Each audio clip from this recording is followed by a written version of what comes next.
fiction curriculum. The other two teachers are Esther Gatonye and Reverend Micheni. 62-year-old Omohaka marked the inaugural 1985 KCP English paper, aged 22 years, while employed as a language teacher at Makunga Primary School.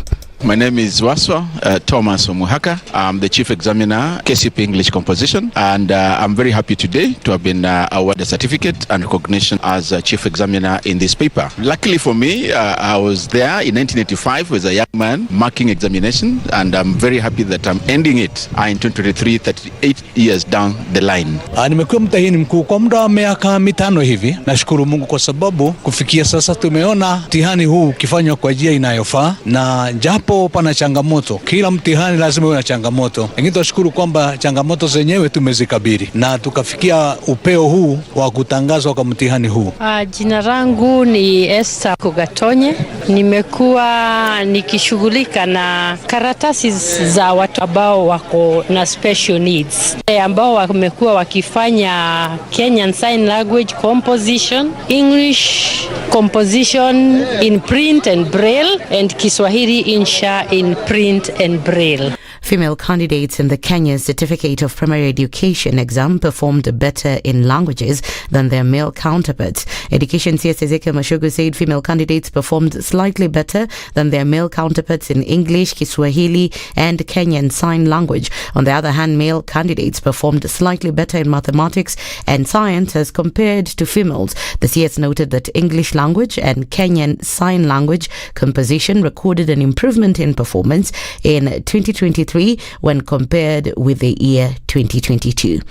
Government spokesperson Isaac Mwaura now says that the Kenya Bureau of Standards has confirmed that documents presented by Nyeri claiming ownership of the 17 billion of oil are indeed fake. Addressing the press, Mwaura said the DCI has deployed a team to Mombasa to conduct investigations with the aim of charging Nyeri in court. Mwaura maintained that the government-to-government agreement with the Arab nations was done procedurally and in accordance with the law. He stated that the 17 billion allegedly withdrawn from the National Treasury was used to pay off companies that had accrued balances from the oil subsidy program from the previous regime. Qatar has announced key details of the planned pause in fighting and release of Israeli hostages held in Gaza by Hamas. An official says the temporary ceasefire will begin at 7 o'clock local time today, and the first group of 13 hostages will be freed at 16 hours. The pause in fighting was initially due to start earlier, but an Israeli government source said that Hamas had made extra demands in the first phase of the agreement. Hamas is due to release 50 hostages from Gaza, and Israel will free 150 Palestinian prisoners. And after 39 years, the 844 says terms of education have come to an end. Now we introduce the CBC, with the last lot having 1.4 million candidates who sat for the 844 system of the KCP exams. That's the Newswire. I'm Leah Obaga.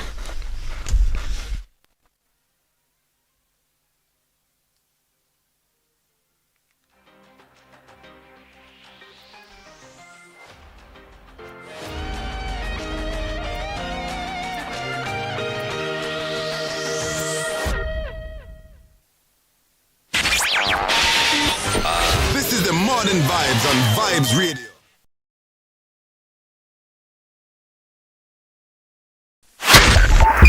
.5 Spice FM, Kisumu. The following takes place from 6 a.m. to 10 a.m. every weekday on Spice FM.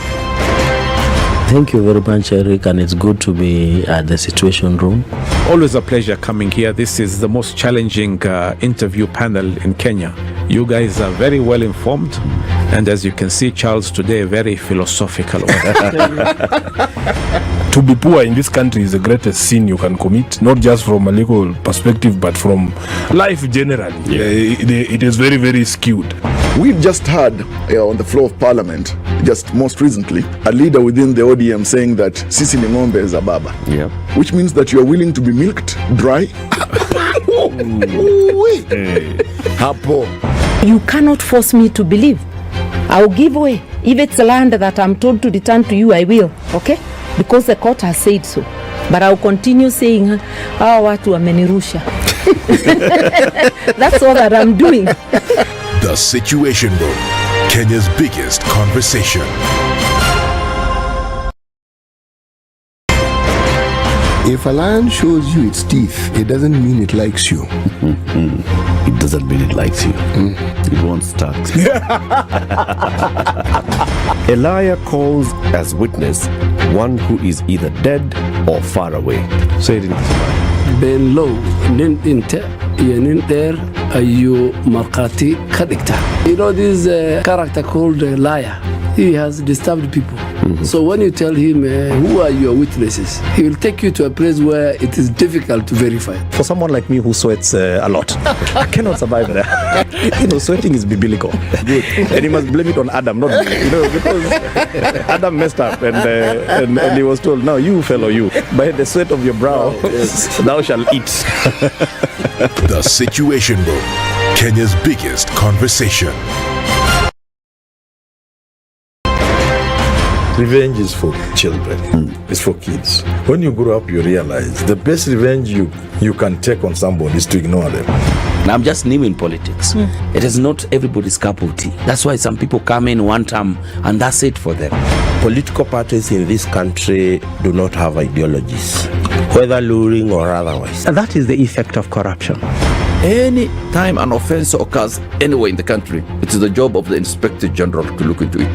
Whether it's corruption, whether it's murder, whether it's petty, that is his job. If we have chosen to be a corrupt nation, then we produce corrupt leaders. Everything then becomes chaotic that you cannot be able to. If you go out of this country and come back the same person, then you have a problem. Buy land, 1 million. Put it there for 5 years.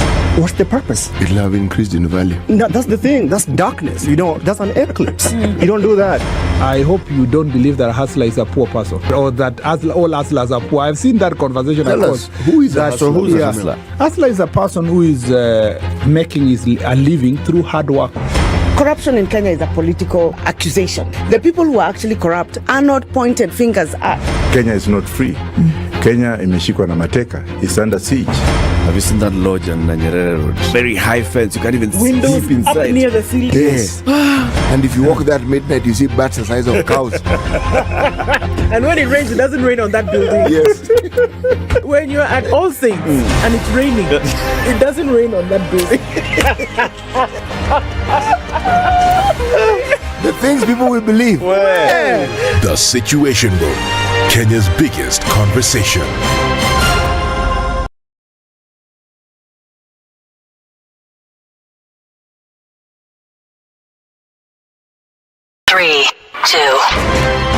Everybody, welcome to Kenya's biggest conversation. Heri Latifa, Muga, Madam Du, nimesalamia wote sana. Tumepokea salamu, asante sana. Hapa Garissa today the weather is very good, only that baridi inatupeleka mbio sana.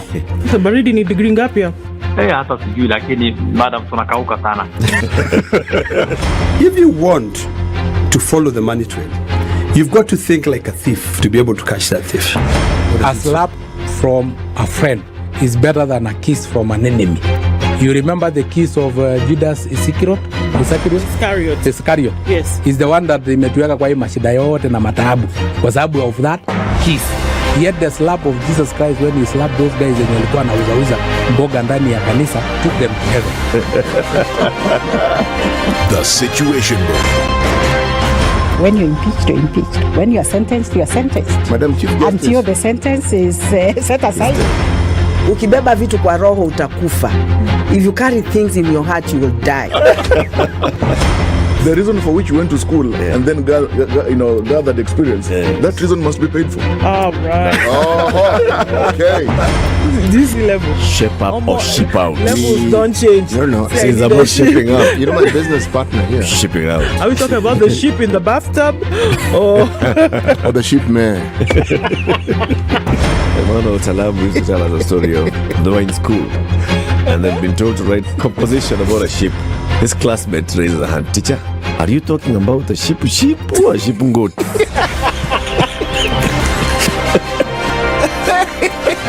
The Situation Room, Kenya's biggest conversation. Good morning and welcome to Friday. All right, so another night of rains into a drizzle this Friday morning. Will it slow things down? Let's wait and see. For now, not much in terms of traffic happening. Coming off of Thika Superhighway, I think you'll be all right. Uhuru Highway is going to be busy, that we know. There'll probably be more outbound traffic getting into the weekend than there will be inbound, but it's all a wait and see kind of thing. You're fine coming off Thika Superhighway as you are coming off Gong Road and Waiyaki Way this morning. All right. A little bit of movement on Jogo Road, going to take you out into the city via Landis. So let's see what happens as we get into traffic hour this morning. We'll talk on Spice of MKE on X.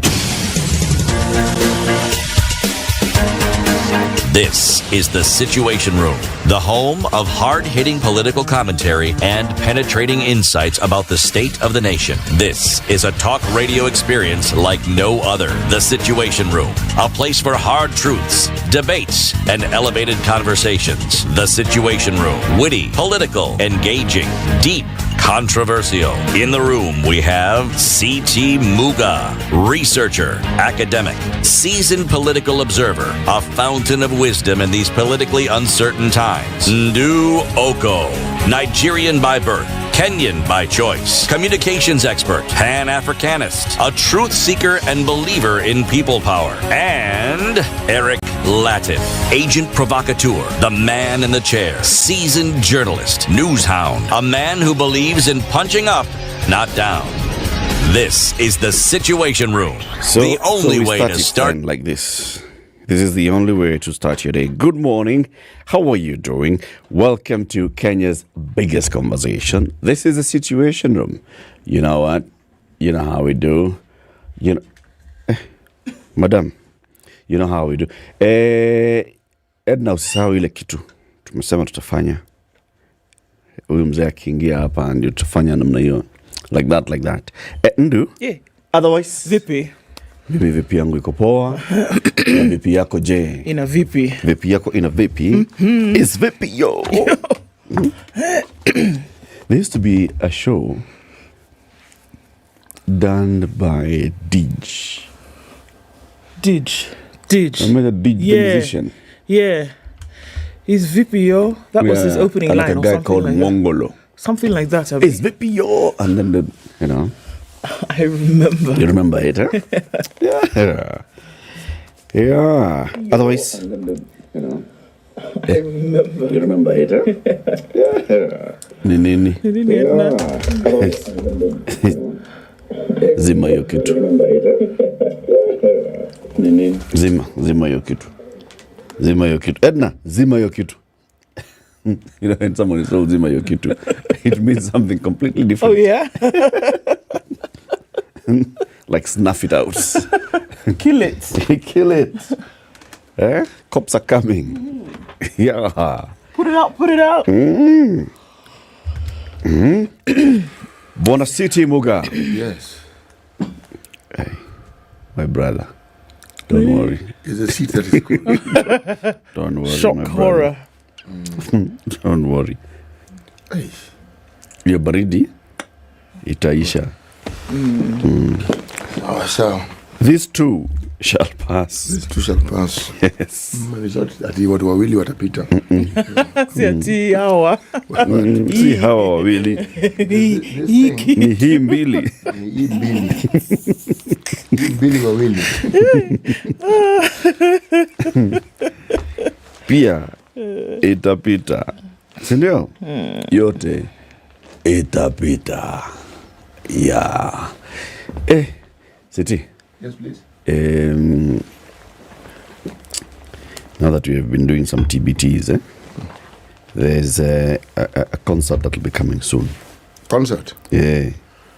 And you know, big one. You know, you mentioned concert, you take me back to my days in primary school. Sindio? Abas. Prize giving day, and then there was concert. Bas. Poetry recitals. So there's one that's coming soon. Wapi hapa? Hapa hii Nairobi. Wapi? 2nd of December. Yes? 2nd of December? 2nd of December. In Nairobi. Nairobi. Yes. It's a music concert. Nairobi City. It'll have very many, guests, artists performing. Well, artist. Big time people. Big time. For example, like this one. They will play that to this one. Play this one. You muted it. No. What did you do? Do not worry. It is okay. It is coming. Oh, it's okay. The thing is not the thing. It's still there.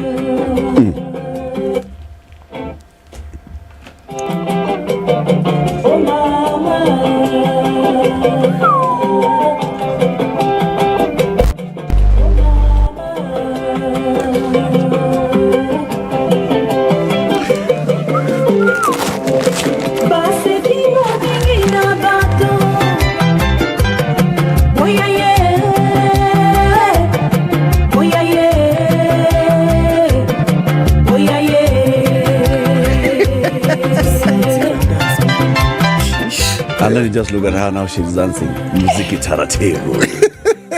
Anasukuma pole pole. Muziki chini ya maji. Cheza na kiuno. Mbilia Bell, my friend. She is coming to this hour Nairobi. Sikia hiyo tu.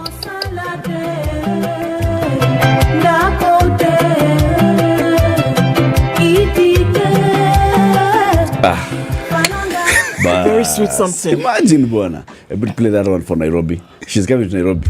Hey. Oh yes, she sang Nairobi. She did. Nairobi. And you're here. She sang a song called Nairobi. Oh yes. It's there actually on the playlist. Happy. Oh, that's covered by no, that's not her. It's covered by someone else. Just look for it. Anyway, Mbilia Bell is coming 2nd of December in Nairobi. Yeah, iko hapa. Alongside other big names like who? Feregola. What? And who else? This and that. Prince Yenda. Yeah. Prince Yenda. Hey. Prince Yenda. His Majesty. Where? Prince Yenda. Yenda kuja. Prince Yenda is big, eh? I keep being told. I keep being told. Not small fry. Big fry. Big fish. Big fish, this one. Big one. Umepata Nairobi. Because I started that beginning for this song. So when you need to Skia.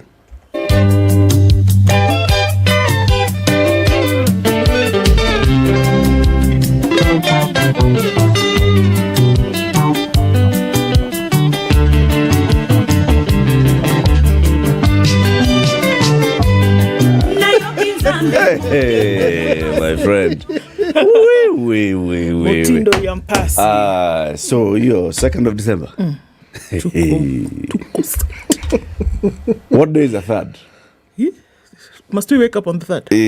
Because that's the question. Because where we will be on the 2nd. Oh,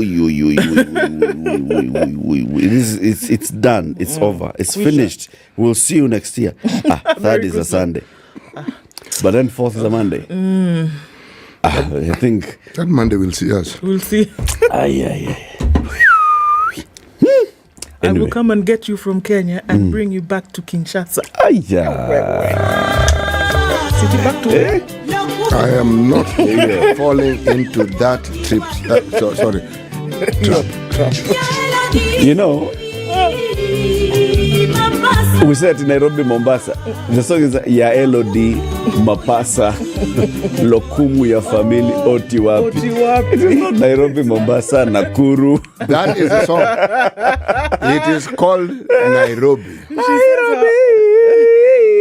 Mombasa. You know, there's a lady. Nakuru. Apana. None of those things. Until very recently, there's this song called Jerusalem. I've heard it because it played and played and played. I didn't even know that the person who actually sang that song is called Izikode. Nomsebo. Sikujua. I didn't know. You just knew there's Jerusalem. In fact, at first I thought, one of our many artists in the city of Nairobi. But she's also coming for the festival. PIA. Pia nakuja. Your festival, my friend. Why is that festival just one day? I mean, people should actually, think that broadly. You can have a 3-day... Expand your thinking capacity. See the way our brothers and sisters in the Middle East, 3-day, 4-day parties like that. How can you have a festival that has Prince Inda? Yes. It has Mbilia Bell. It has Feregora. Yes. It has Jerusalem. Yes. It has also local artists. Oh, yes. For one day. Right? One evening. Yes. And all those things that happen in just one night. Those are jokes. There should be how many days? Yeah, those are jokes. Public holiday. Those are jokes. Oh, yes. And then we say before they start playing, we plant trees first. At Yokelo Max. Watch a ishe. Moja on me, because you understand these things. One what exactly? Coffee. You need to be very clear. Anyway, we'll be telling you details of this festival that we're talking about. Just be prepared. Whatever it is, we'll tell you. And whatever it is, we're going. Until Sunday. We're going. After your Monday, cheza. You might find us at the festival. Anyway, let me quickly tell you what we'll be discussing, and then we can take a look at the weather forecast. Yes. Fungua simu tafadhali. Funguka. Okay. Yesterday, KCPE results came out. This is the final KCPE as we then transition into full CBC in primary school. Then there will be... This final KCPEs will also be the final KCSEs. Yes. They're the final of everything. They should always be taking photos and just pinning them. I know. When you're entering class and you're taking that final paper, like... Final Form 1. Yes. We'll be joined by Janet Modoni-Ouko, who's an education expert and executive director of the Tunza Mtoto Coalition, at 9 a.m. to talk about the last KCPE, looking at the result, looking at the performance, and also looking ahead into what we expect to see. Okay? That is at 9 a.m. At 8 o'clock, we will be celebrating people who were featured yesterday at the Huduma Awards. So, public servants who the community has nominated and said, the various communities they work in, they've said, this is it. These are the people who serve us very, very well. One of them is Joyce Khanali Kamala. She is a senior head teacher, Kimili FYM Primary and JSS in Kimilili Sub-County. Kimilili FYM Primary and JSS in Kimilili Sub-County of Bungoma County. She'll be joining us at 8 a.m. She will be joined by Precious. And Precious will also be joining us. So Precious, who is Precious? Precious is an administration officer. She's called Precious Randu. She's an administration officer in the coast in Kilifi County. She has also done tremendously. We'll be hearing their story at 8 a.m. 7 a.m., it's Friday. We must have a Health Friday conversation. Today it will be on decoding the issues surrounding Kenya's Drug Authority Bill. We'll be joined by the President of the Pharmaceutical Society of Kenya, Dr. Louis Machogu. Hiyo, iko, namna hiyo.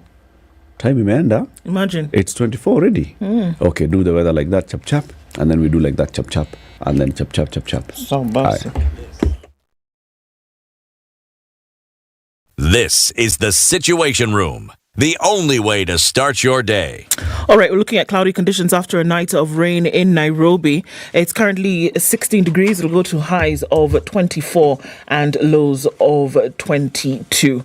All right, and then looking into other parts of the country today, into a cloudy Nyeri at 16 and a mostly cloudy Nakuru at 16 as well. Looking into Eldoret, mostly clear at 14 with highs of 21, and Mombasa is cloudy, showers already at 24 with highs of 30, and partly cloudy into showers with Malindi at going to highs of 31 and lows of 25. Into Kisumu, it's mostly cloudy, going to highs of 27, and we'll see highs of 30 highs of 25 in a partly cloudy Kakamega at 18. Out in Kampala, it's raining heavily at 19 with highs of 26, and Dar es Salaam is cloudy at 24 with highs of 31 and lows of 24. It's partly cloudy at 26 in Lagos with highs of 31. Johannesburg is sunny at 20 already with highs of 31, and it's partly sunny at 25 in Mogadishu with highs of 31. We're looking into a mostly clear Addis Ababa at 6 degrees with highs of 23 today. And in Kinshasa this morning, it's mostly cloudy at 23 with highs of 28. It's -1 in a wintry Beijing Friday afternoon with highs of 2 and lows of -7, 11 degrees and cloudy in Paris, and 10 degrees and cloudy in London. Thursday night is clear and 9 degrees in New York. Coming into Friday, highs of 13 and lows of 5.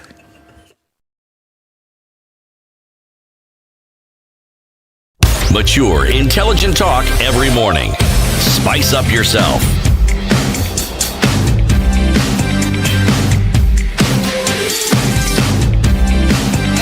Mornings done right. 94.4 Spice FM, Nairobi. In Qatar this morning. And Robert says, good morning from Mombasa. Ginger is where Gombe Nelson is. And Ondicho says, tuned in from Kwamthusi.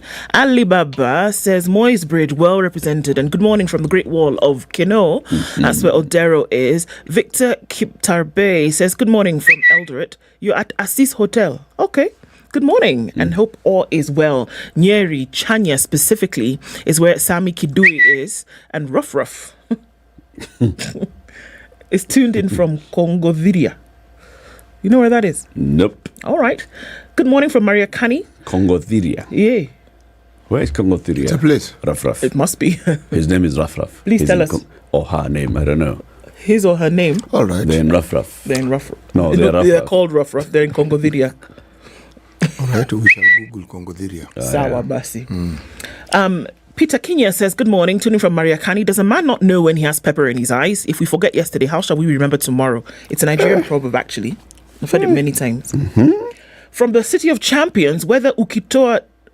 something Quisha. Whether Ukitoa W Quisha. Ateke. Okay, blessed, Sawa. Prince OJ says, good morning, team. So the first person to do KCP is now 53 years old. Yes, we saw that yesterday. 844 equals on the way out. And he's tuned in from Eldoret this morning. Many people online today looking at folks. Happy Thanksgiving. Yes, I know that's what you're celebrating in the US. You're tuning from Florida Keys, says R. Don Salbo says, good morning to Eric CT Edna. It was Thanksgiving in the US. Yes, it was. CT, do you have a turkey? I don't know, one that's alive or like a pet or like in your fridge. What are you talking about, Don? Now he has said something that I cannot pronounce. Takia Thanksgiving. In Thanksgiving, in Malawi, we say Zikomo. This is Zikomo. Now I'm starting to doubt you. Everything is Zikomo. It's Zikomo, yeah, done. You go and Zikomo this thing again. Zikomo it well. Urudi utuambie popereka tuzi. This guy lived in Kenya for too long. I think he's forgetting his language. Now you go and come back and tell us. Go to Blantyre, you tell us. Oh yeah. Keith Ganira says good morning. Jimmy Wekasa says good morning as well. Now, Don also says that the failure and delay into accessing KCPE results was due to the previous Uhuru government. I know. We might as well just, keep blaming them for everything. Anthony Onyango says good morning, tuned in from Rongo. And Alex Mnai is tuned in from Lusail. Akili Akiki says, good morning, folks. It's Friday and I have one. I hope one day you can give your fans a meet and greet Friday. Not a bad idea. Owen Bosire says, good morning from NY City. Why do you always play politics with serious matters? People are dying of floods and others have time to run their mouth. It's a good question. Anne Gore is tuned in from the beautiful hills of Saboti and Trans Nzoia. Congratulations to all the 2023 KCPE candidates indeed. And I know folks are waiting for the KEPSE exam results. Those will come out next week according to the ministry. They gave the KCPE priority this time. James Sekento is tuned in from Kerarapon and says there's a deluge here in terms of El Nino. And it's going to look bad with fever, malaria and dysentery if we're not careful. Dave Weed says, best trio ever. Santisana, you're tuned in from Bahrain. Tibbs Muge says, good morning, team. Look like we're heading for a reverse economic crash. What are those? Emmanuel says, good morning, all the way from New Delhi. And Joe Mungai is tuned in from Washington, D.C. And he says something interesting. Kenya is treating the voter like a house girl who's forced to address the employer's kids in English when the employer still holds the house girl her salary. Okay. Kenya is treating the voter like a house girl who's forced to speak to the kids in English while the employer is still holding her salary. Okay. There are things like that. Okay. Tibbs Muge says, greetings to us all. Happy Friday, Ndusiti Latif. And all my fellow Spice fans. Sir George Gashoridi is tuned in, ready for the weekend. Jeffrey Mogaka is here and says hello to everybody. Edna Sema Santi, thank you very much. John Gathu says good morning from Maryland. It appears that Kenya is a lab for the World Bank and IMF policies written by junior economists. Is that so? Carol Nyabura says good morning everybody. Now Apenda Sana, looking forward to another exciting morning. Greetings from South Korea where Fred is. Biku Shah says good morning, tuned in from Kitale. James Otima is here and says Joseph Otima is here and says good morning. Meshak Jenga, good morning to you all. It's snowing in Canada. I saw some videos from Iceland. It was 2 p.m. It's darker than this. 2 p.m. in Iceland. It's beautiful. Everywhere is just white like this table. Afro-Jamaican, good morning to you. Yes, Mbilia Bell. Laban Siato is here. Chris Oluoch. Yes, we were dancing. Loving the music. It's some really good stuff. I'm going to go home and play that music today. Which one? Mbilia Bell's music? Yes. My friend, that lady. She's got it. Everybody, we see you. Karibuni Sana from Kericho, from Kisumu, from Mombasa. Everybody is in the house. Bushere. Somebody else says Karibuni Sana. Stuck. Now I've Googled Congo Diria. Okay? It is where? You know Uplands? Yes. You're going towards Nakuru. Pass Uplands. You get to Kijabe. Pass Kijabe. You go. Viewpoint. Pass Viewpoint. Around that area of the viewpoint, to your right, somewhere Ukondani. Congo Diria. Congo Diria is there? It's there, Congo Diria. Okay. On the map, you can see AIPCK, Congo Diria, ACK, St. Andrews, Congo Diria. Near there's Kirenga. On that one side is Kirenga Boys. Another place is Kiraita. I can actually see it in my mind's eye. You can see? I'm seeing it. From the Kiraita forest, now you pass the Kiraita forest before you get to Kemende. I'm seeing it. You can see Congo Diria. I'm seeing that place is called Congo Diria. It's called Congo Diria. It is. And not very far from there, there's a place called Kwawahana. Kwawahana? Kwawahana. Wahana lived there. This was Hannah's place. Either Wahana, father of Hannah, or mother of Hannah. Kikuyu is not actually a very difficult language to learn. And this place is called Wahana. Are we together? Okay, let's take this break first and then we come and look at the headlines together jointly. Tell us about traffic. Hata proverb tutafanya baadaye. Tutashikana back to back. Sawa. Okay. This is the Situation Room, the only way to start your day.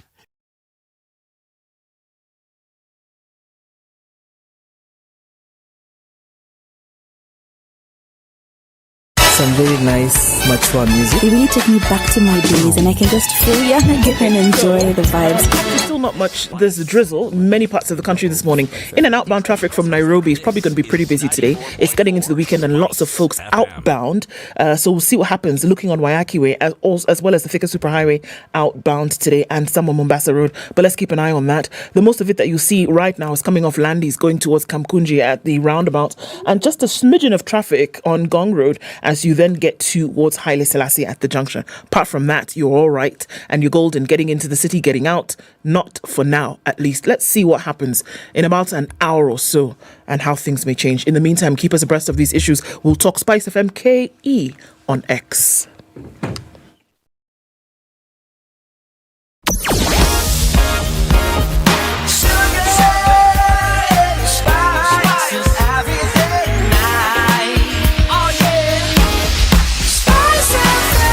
Spice up your life. Okay. City? Yes. Please give us the day's proverb. Yes, this is our final proverb from the country of Namibia. Okay. Whose largest city and also the capital. It's written Windhoek, but I am told it's pronounced Windhoek. Windhoek. How they do this, I don't know. And what does it mean? Okay. What does Windhoek mean? I really don't know. I've never thought to to look, really. But now that you've mentioned it, I will Google search. Okay. Okay? And I will find out. I love the way City says Google search. I'll Google search. I will Google search. As opposed to Yahoo search. Or just Google. Or Bing search. City and that guy. City is the uncle of that guy, former classmate of mine. Do you have a rubber eraser?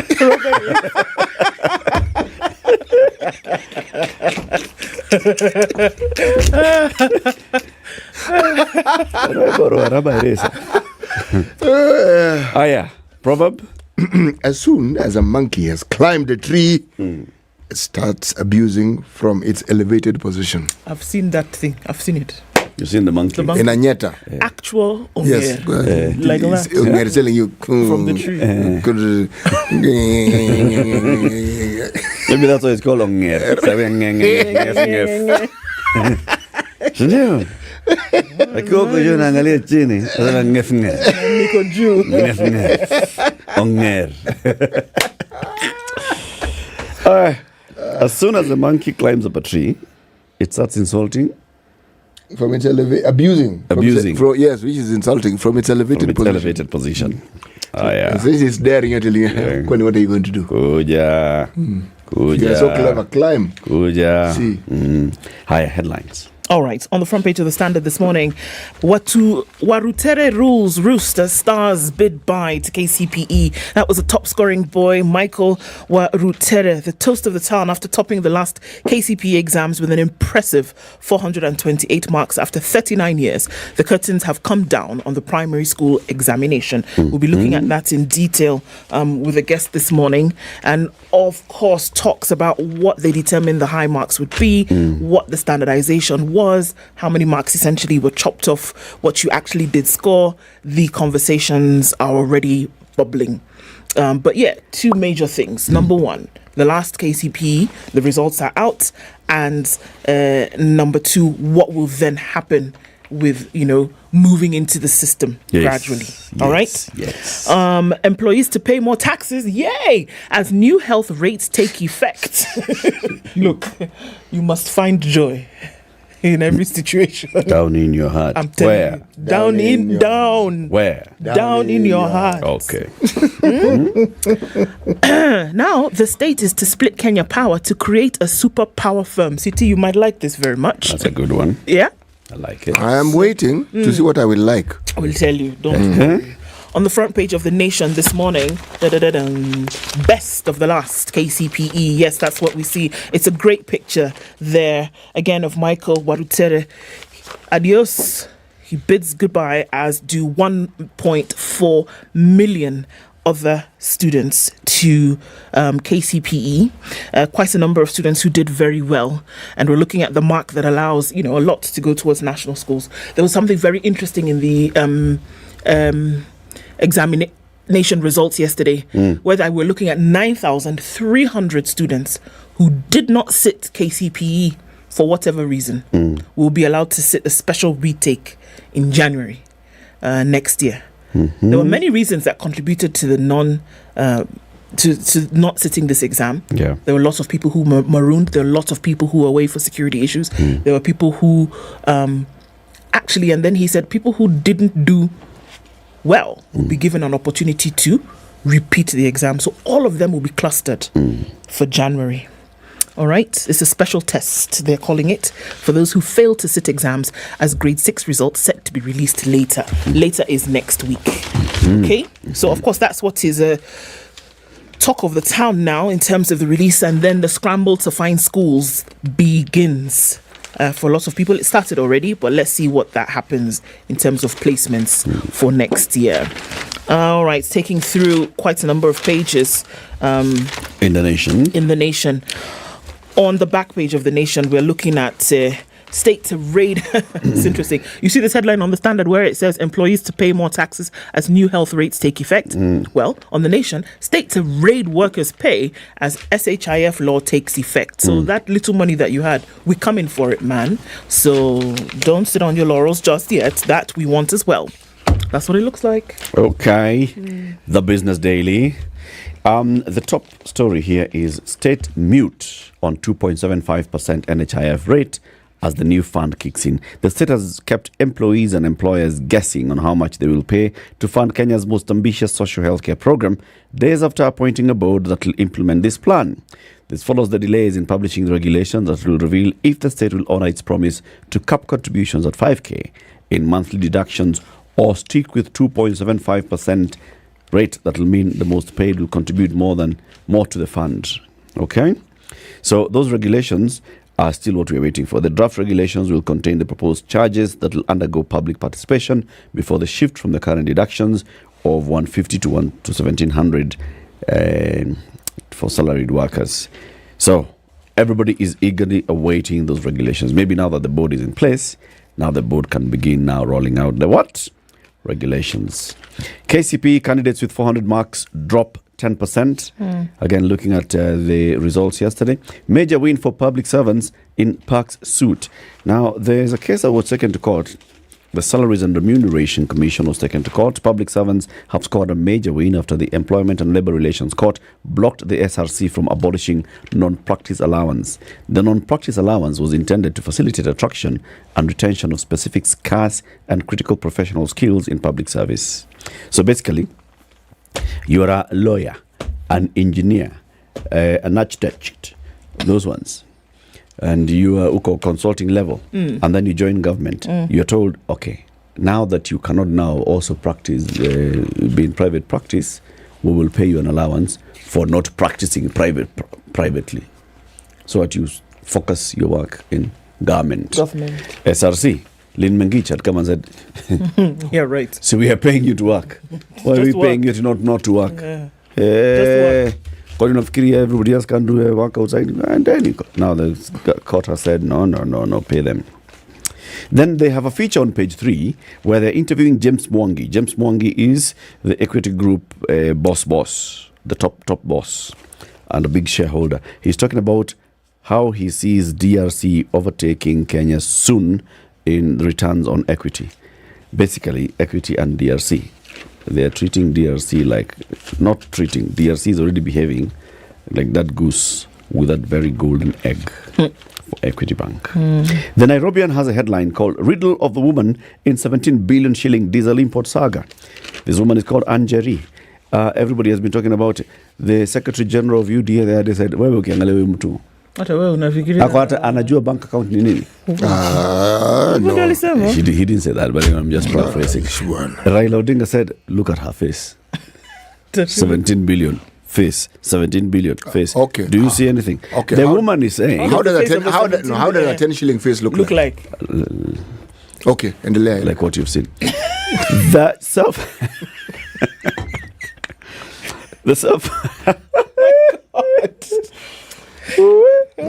self-professed follower of Pastor Ezekiel claims that although she is rich, she has chosen a simple life because as a woman of God, she doesn't have to flaunt her wealth. Oh, what bollocks. All right. Sour. Headline in the Nairobi City, the Star. Yeah, okay. Right. Mimi kwisha sikia nyinyi. Siasa. Top right-hand corner in burnt brown. Okay. And Nyeri, 17 billion oil scandal that never was. Okay. You've said it never was.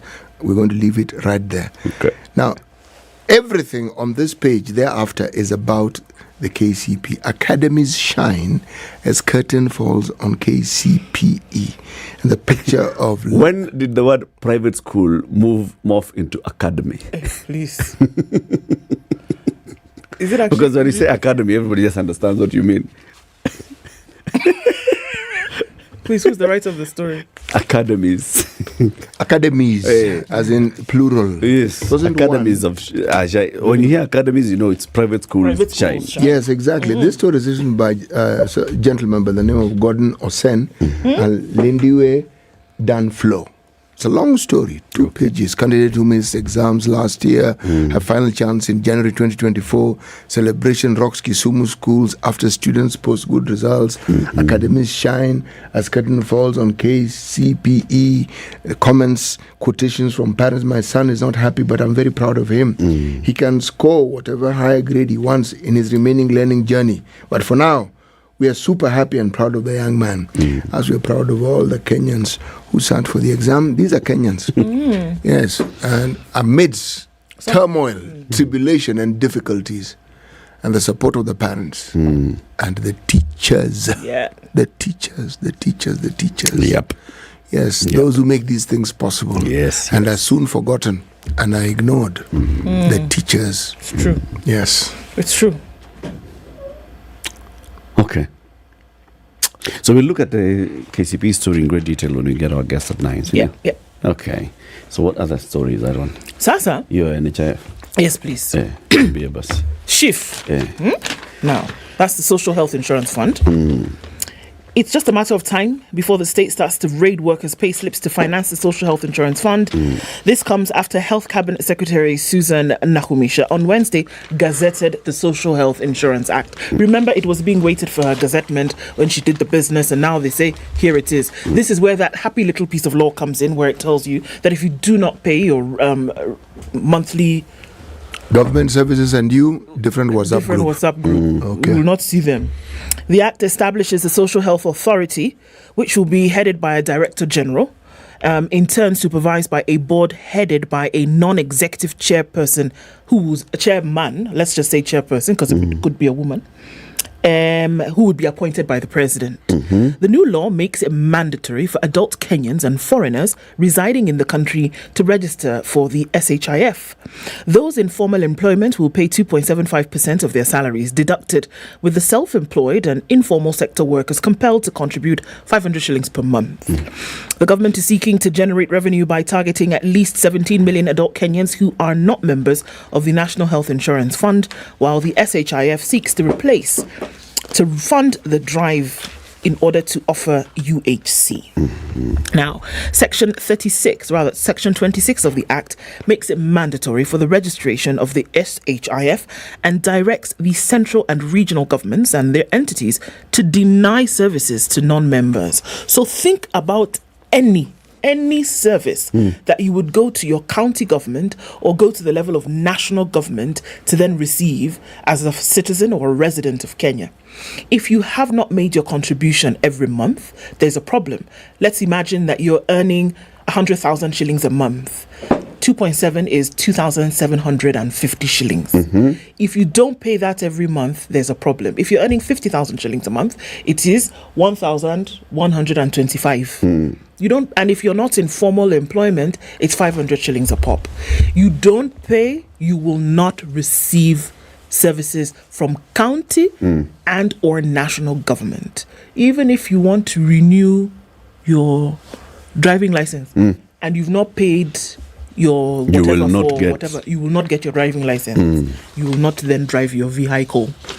A person who is registrable as a member under this Act shall produce proof of registration and contribution as a precondition of dealing with or accessing public services from the national government, county government, or a national or county government entity. One will be required to have a card before applying for personal identification numbers and other government services. This means that transfer and licensing of motor vehicles, registration of companies and business names, registration of land titles, approval of development plans, among other government services that require the PIN will all need proof of the SHIF registration. Capish? So now, my PIN number is not necessary. My ID is not necessary. My driving license is not necessary. My birth certificate is not necessary. It's only this SHIF number is what is relevant. Is that what I'm hearing? So that when Maisha Twende Mbele card comes in, what are we going to do? I don't know what happened. Because that one is supposed to the Maisha card. Yeah. Ideally, it should be the same. All be, yeah. But now the thing is, now if you have not paid SHIF, you know, you look at Maisha, it opens. You'll be looking at Maisha, the card that does not open. Simaisha is operated by the eye. With the iris. Like, Yeah. like Look into this. your world coin. Inafungua. Do you know what I've been thinking? You know that Hal and Abaloo that went on about staring at the orb? World business. World coin. World business coin. Yeah. Yes, the government knew about it. This is it. No, they knew. The data gathering and the what have you, that was You see that Trizex. story just died. Of course it died. Oh, we are going to find out what happened to them. We are still going. Story dead. They knew. You're telling me the communication authority of this particular country here, NIS of this country here, such a thing is happening in such large people come and they don't all know. the Man, 5 of you gather, they will know. Yes, no. And they'll be asking you some really tricky questions.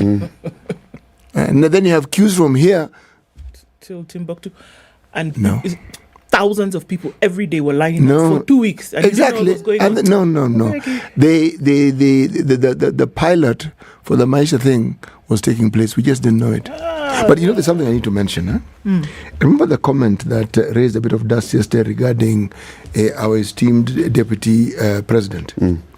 There were 2 clips that appeared that featured what he said, and I had occasion to actually listen to it. When you listen to both those clips, okay, his reference point was not money that the government had given, as in serikali kuu is given for this. Reference point was money which government had given counties. Okay, he didn't say it well. I listened to it around 3 times just so that I can get it. Essentially, he was saying, when we gave you money, can you not turn that money and use it for good? But unfortunately, he didn't come out that way. It came out like, we have given you money. For this. Yes, now in that context, you've given you money for this. And you're saying, you didn't give us money for this, chief. He was saying, this development money, can you not turn it and use it for this, blah, blah, blah. So he essentially said, we as national government have given you counties money. Period. Actually, therein, I found fault with that statement. I found, because the national government did not give the counties money. That money is that it belongs to the counties. Belongs to the counties. Yes.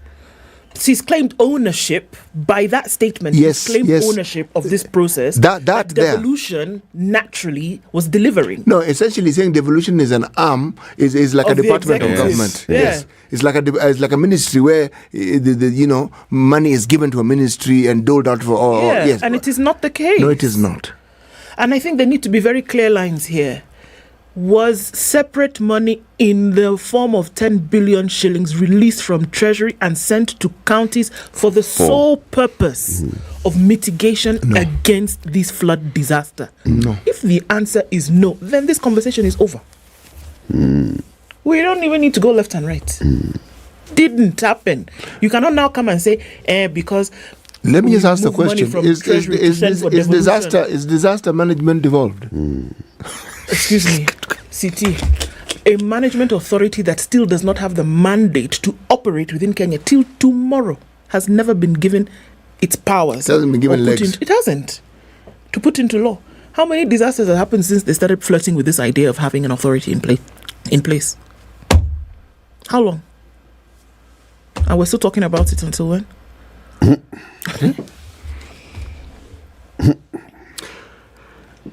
Can we continue? Please. We can continue.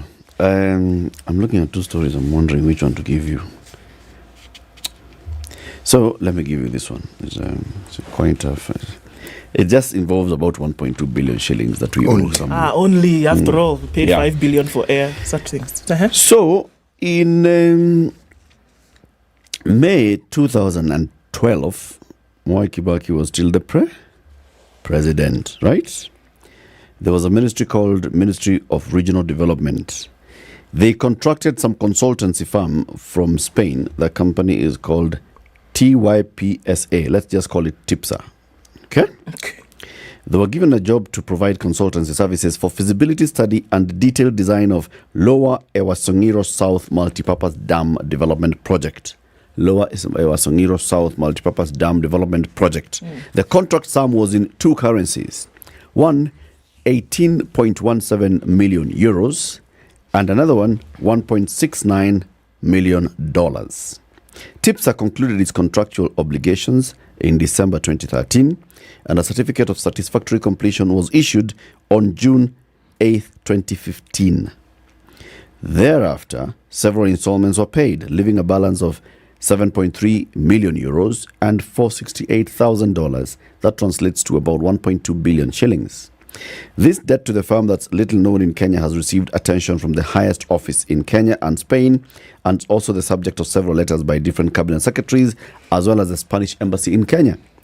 During his visit to Kenya last year, the president of Spain, Pedro Sanchez, mentioned the matter to President William Ruto.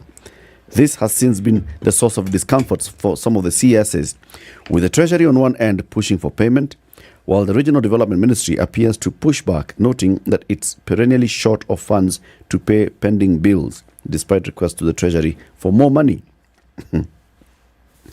Following the visit of His Excellency Pedro Sanchez, the President of the Government of the Kingdom of Spain, His Excellency the President of the Republic of Kenya raised concern over the pending payment and other issues with Spanish companies and directed that they should be addressed expeditiously. This is what Professor Jagona Ndongu, the CS in the Treasury, wrote to the Ministry of EAC and Regional and ASALs in a letter last year. In view of the foregoing, and as per the President's directive, we wish to request your ministry to urgently prioritize budget for and pay this pending amount. So this matter has just been going back and forth. Now that ministry says, now you're telling us to pay.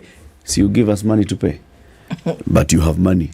Where? We released 10 billion shillings to the fund. If that 10 billion that we released also can go for paying this thing. Can't you stop going to Arusha and do this and pay this thing?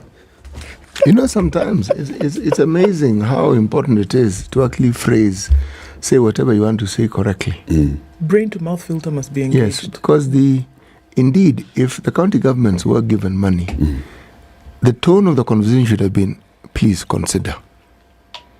You do have some money. Why don't you do the needful? And then let's have a conversation about as we're working, how can we support one another? At national level, we can set aside X amount of money. Yes. We have actually done this in the supplementary budget. There's this money available. Let's work on how this can then be distributed across the counties. And then how much can you? Yes. But for now, that conversation. Look, you help out because you did get some money. It's meant for development, but just try and find a way of using it. But that wasn't the way this thing was. Your pesa kona anaweka kwa bank. Ya nini? Inakaa kwa bank. But la kutoa pesa kulisha watu. Kutoa chakula. Mimi nimetoa madege. You know It's unfortunate. It's really it's very sad. What the DP is doing, how the DP is managing this disaster raises very many questions. It's not that he is incapable. No. He is an administrator. No. He's man, done it. And the era in which he was an administrator, you actually administered and you are in charge. He has done it. So he knows what can be done. Why he's not doing it is... God only knows. Hilo ndilo swala nyeti kama wanavyosema. City, kuna story unaweza kufuta in 1 minute? 1 minute. Sakaja vows to turn Dandora sewage plant green with trees. Okay. More than 20,000 seedlings planted around facilitated in support of President's national agenda. This is now Governor of Nairobi trying to do the thing. Okay. Okay?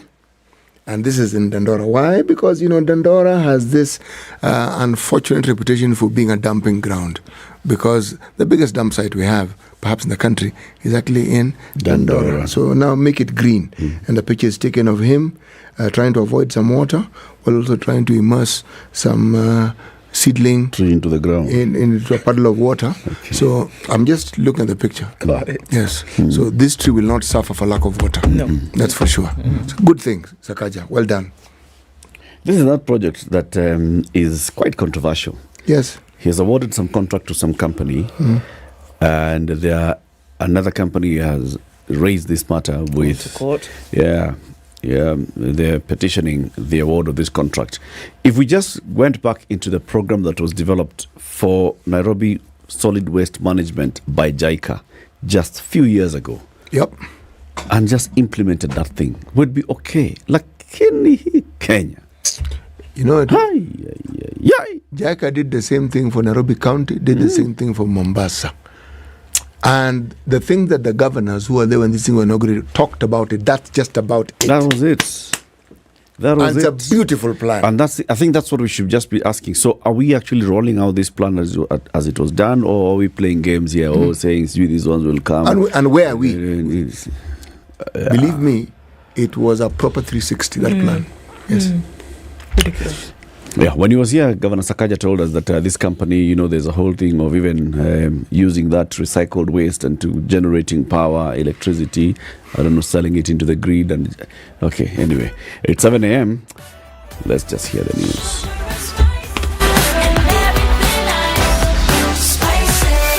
Spice up your life.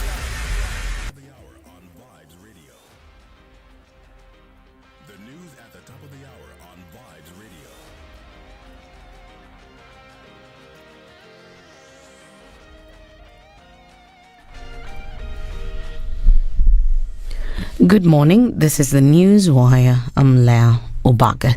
KCP candidates continue to celebrate their good results across the country. The best candidate in the country, Michael Waruitire of Riara Springs Academy in Nairobi, scored 428 out of 500. Michael says he would like to join Mangu High School and he has dreams of being a software engineer. Nimehisi furaha kuu sana kwa kuwa sikutarajia hizi alama bora, na ninashukuru Mungu kwa kunisaidia kutoka mwanzoni hadi mwishoni ya hii safari ndefu. Mara kwa mara nilikuwa napata 400 na 420 kupanda kwenda juu, lakini si wakati wote unafaulu. Saa zingine unateleza, saa zingine unafuzu sana. Na natamani kwenda shule ya Mangu High na baadaye ningetamani kuwa software engineer. Riara Springs Principal John Marede says his school performed better this year as more than 29 candidates scored 400 marks and above. Shule zetu zimefanya vizuri sana. Kila mwaka tumekuwa tukifanya vizuri. Kuna mwaka ambapo Riara Primary ndio walitoa mwanafunzi bora zaidi, na sasa huu mwaka ulikuwa wakati wetu kumalizia at the highest with a 428. Tunasikia kubarikiwa na kuinuliwa sana. Na wanafunzi wetu wameweza kukwangura alama nzuri sana. Mwanafunzi wetu wa kwanza akiwa na 428, wa pili ako na 416, kuna wanafunzi 29 ambao wamepata 400, na wao wengine karibu wote wako kati ya 350 hadi 399. The second best candidate nationally, Jacinta Bethany from Sentan Kakamega, scored 427 and has thanked her teachers for their support. I listened to the teachers' advice and always put God first in everything that I did. We are happy with the results. The girl was very promising. We saw her come up gradually. She led in all the tests that we did as group tests, and we're actually expecting the best from her. Other three candidates who scored 424 are Felix Ochola of Ndima School, Reina Chepngetich of Chemitan Academy, and Jeremy Rotich of Moi Educational Center. The 7 comes as this year the number of candidates who got 400 marks and above decreased to 8,523 from 9,443 last year. 80,523 candidates, which is 0.60%, attained a score of 400 marks and above. This was a drop compared with the 2022 KCPE examination when 9,443 candidates, which was 0.76%, scored 400 marks and above. President William Ruto is in Arusha, Tanzania. The president will be attending a 2-day EAC forum on climate change and food security just 2 days after returning from Europe. The Labour Court has suspended the appointment of interim CEO of Bomas of Kenya. This comes after the ousted CEO Peter Gita challenged his dismissal. And in the international scene, Niger's military ruler General Abdurrahman Tiani has arrived in Mali to meet his counterpart Colonel Assimi Goita in his first international visit since seizing power in July. Niger's neighbors Mali and Burkina Faso, which are ruled by military leaders who seized power in 2020 and 2022 respectively, have pledged solidarity to Niger's coup leaders. The 3 Sahel countries in September signed a pact that includes provisions for mutual defense in the event of an attack on the territorial integrity of any of the countries. That's the Newswire. I'm Leah Ubaga.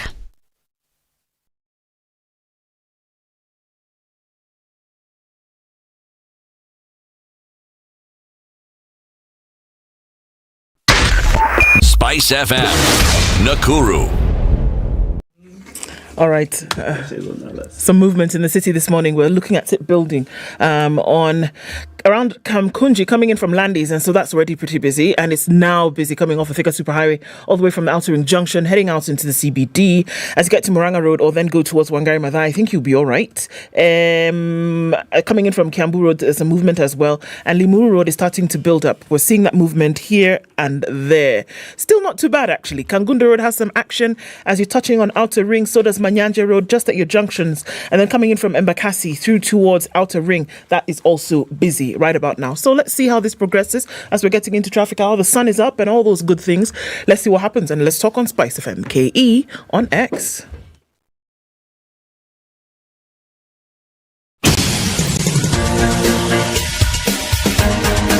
This is The Situation Room, the home of hard-hitting political commentary and penetrating insights about the state of the nation. This is a talk radio experience like no other. The Situation Room, a place for hard truths, debates, and elevated conversations. The Situation Room, witty, political, engaging, deep, controversial. In the room, we have C.T. Muga, researcher, academic, seasoned political observer, a fountain of wisdom in these politically uncertain times. Ndu Oko, Nigerian by birth, Kenyan by choice, communications expert, Pan-Africanist, a truth seeker and believer in people power, and Eric Latif, agent provocateur, the man in the chair, seasoned journalist, news hound, a man who believes in punching up, not down.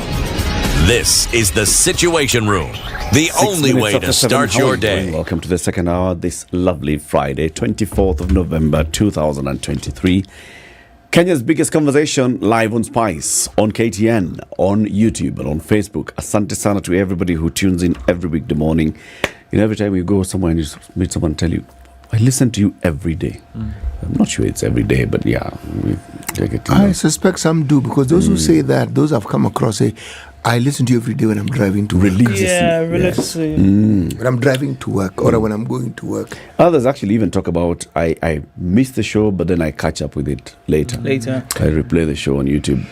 Appreciate everybody. The one that actually made me gasp in wonderment and joy told me, there's a matatu I wait for because I listen to you in the matatu every day. Oh, groovy. Good. Said, hey, okay. Good. Okay. Asante sana to everybody. It's Friday. We have a Health Friday conversation, and today we will be talking about the pharmaceutical industry, joined by the president of the Pharmaceutical Society of Kenya. We want to welcome him with Polish. Yeah.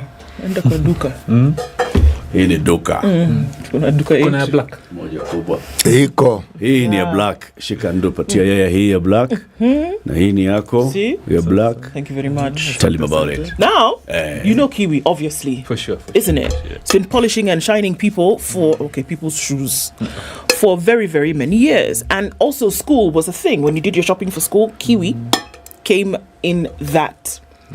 So school fees is coming up. Exams, we released them results released them yesterday. Another one is being released next week. KCSE ends today. People are looking to go to the next level. Step up and shine with Kiwi. How are you going to pay your fees? And you're starting to think, what are we going to do? Well, here's an option for you. Go to your Duka, like Eric's Duka here, or go to your supermarket where Kiwi is available. Look for the new Kiwi logo, that tin. And then dial *459*5# on your phone.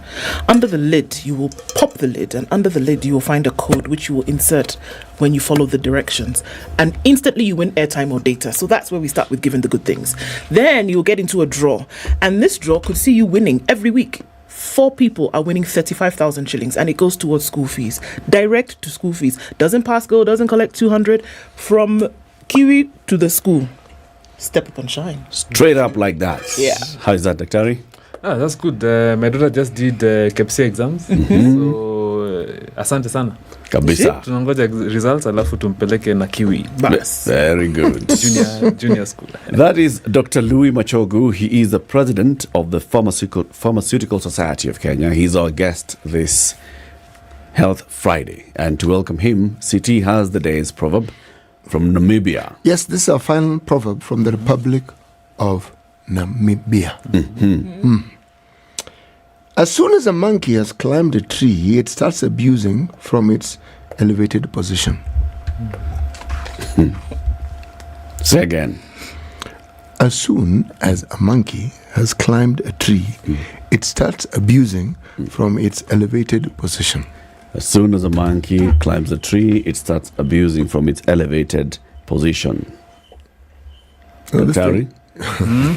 What's the interpretation of this proverb? Very profound. Sasa sijui who is being called a monkey, but what actually, it's actually very apt for me because I'll take the angle of professionals. Society gives us the mandate to serve them as professionals, but we go up there and sometimes we get carried away. So I think I understand that proverb and I'm challenged by it. You forget your true calling and the trust that's been bestowed on you. Yeah. It's actually a social contract. It's the public who have said we cannot treat each other. Let there be a profession called pharmacy. Let them deal with be experts in medicine and take the responsibility. And what they tell us we shall follow. Yeah. And can they also be accountable and do the right thing? Yes. Yeah. That's very true. So the Pharmaceutical Society of Kenya, what is it? Yeah, so thank you for this opportunity. The Pharmaceutical Society of Kenya is the umbrella body of all pharmacists practicing in this country. There are 5,000 pharmacists whom the country has registered to practice the profession, the noble profession of pharmacy. We are charged with policy advocacy, public awareness. What is the role of a pharmacist? Many people don't know what the role of a pharmacist is. That's what we do. We create awareness. We are available on our website is www.psk.or.ke. We have a YouTube channel. We have a lot of awareness campaigns, medical camps, training of our pharmacists, upskilling them, linking them with international standards, WHO. That's what we do, and ensuring that standards. Also, we uphold the code of ethics. Because a profession is not a profession, if they don't abide to a code of ethics. By some code of ethics. Yes. Who's a pharmacist? It's a good question. So a pharmacist is a healthcare champion. I would say it's a pharmacist is that person, that intimate person you work with in that healthcare journey. If you want to get well, you want to stay away from an illness. Let me use a personal example. I remember I've asked for permission from my dad, when he retired in 2000. Unfortunately, he had an illness, a chronic illness. At that time, I was studying at the University of Nairobi, and he had hypertension. I'm saying he had because he doesn't have it anymore. And I remember him worrying, what will I do? How will I afford this medicine? Because his employer used to pay for him his medicine. At that time, it was 10,000 Kenya shillings. He's retired. His pension is not even, that's almost like 20% of his pension. So he's worried. And it's actually even making his case even worse. I remember him reaching out to me and asking me, I know you've gone to study pharmacy. Is there someone there who can help me with this condition? And I was able to onboard him on a program with one of my lecturers. So a pharmacist who sits down with you at the primary level. What did the consultant specialist say? Have you understood? What challenges are you having? So the patient will be able to say something like, oh, I didn't understand this medicine. Or you realize, okay, so let's tell the doctor. And we work as a team. So a pharmacist is that coach who helps you understand what are the treatment goals, where are you going, what do you want, where are you now, what's preventing you from getting there, and we work with you and to your road to recovery. And that's at the primary health level. Okay. Pharmacists are also involved from drug discovery, to drug supply, importing it, manufacturing it, and also availing it to the patient at the last mile. Are they involved at that level? Because, look, when we think about going to access healthcare, you do your triage, you go to the specialist, they see whatever's going on, you may be sent to the lab, and then you come back to the doctor, they do their thing, and they tell you, go to pharmacy. The interaction is, well, this is what the doctor said, here is your medicine, let's keep it moving. There really is little to none interaction beyond that. where are my drugs? Let's go. So what I hear you saying is that it ought to be, or are there instances, unless you seek the specialist care from a pharmacist, from the pharmacy, where would that interaction then take place? Because usually we take what the doctor has said in terms of a diagnosis, and then we hear that the dispensing of medication or treatment then comes from pharmacy. Yeah. So where does this interaction take place? Actually, the interaction is that's a very good observation. The interaction happens at the point of care. You went, saw a specialist or a general practitioner, and you are given a prescription. That's where it starts. Because someone needs to interpret that prescription. Someone needs to understand, are you taking other medication? Are you even the right patient for this medication? However, there's been a challenge. And this challenge comes from colonial times. We had a situation where when the colonialists left, when they were here, they didn't allow professionals to be trained. So we didn't have pharmacists trained. Now, because of that, we started training pharmacists in this country under a presidential declaration in 1972. That's when now pharmacists started being trained. So the numbers were always low. When I graduated in 2005, we were only 1,900 pharmacists. Right now, we are at 5,000, and they're actually unemployed pharmacists. The problem has been, because there are few pharmacists, what the doctor had to do, everything. Prescribe for you, tell you everything, but now, the doctor doesn't have, we are many of us. The doctor doesn't have time to counsel, and that's the case. On how to use the medicine. How to use the medicine, because actually theirs is just to identify the issue that you have, identify the medicine, and work with the pharmacist to give you, because we're all working, the patient is in the middle, so there's a doctor here, there's a pharmacist, and maybe the lab, because we're all meant to work as a team. But because of that, maybe in the past there used to be few pharmacists in the country. Now that is not the case. So we are saying the case now is, you as a patient, can we move from the old way of just saying, here is a prescription, give me the medicine, kenye doctor amesema, that's all. Stop arguing with the doctor. Come give the medicine, sema shida zako. There are patients who come and give you the prescription, they know very well they'll not take the medicine. And they feel embarrassed even coming back to the doctor and say, I didn't take the medicine. So they lie. They say, I took the medicine. But the problem, the same patients come a few years down the line, they are having their leg amputated because they didn't comply with the medicine. It's interesting that you say that, because again, it's usually that this is what the doctor has said, so the pharmacist will dispense according to the doctor's instructions.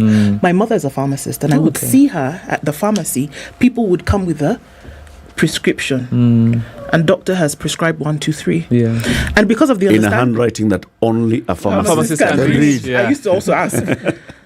But then she would also suggest, and she would say, you know what, this is your medication. But because of my understanding of pharmacology, how about I ask you to also add some vitamin B? Or how about I say you add this to this, because I understand what's happening here.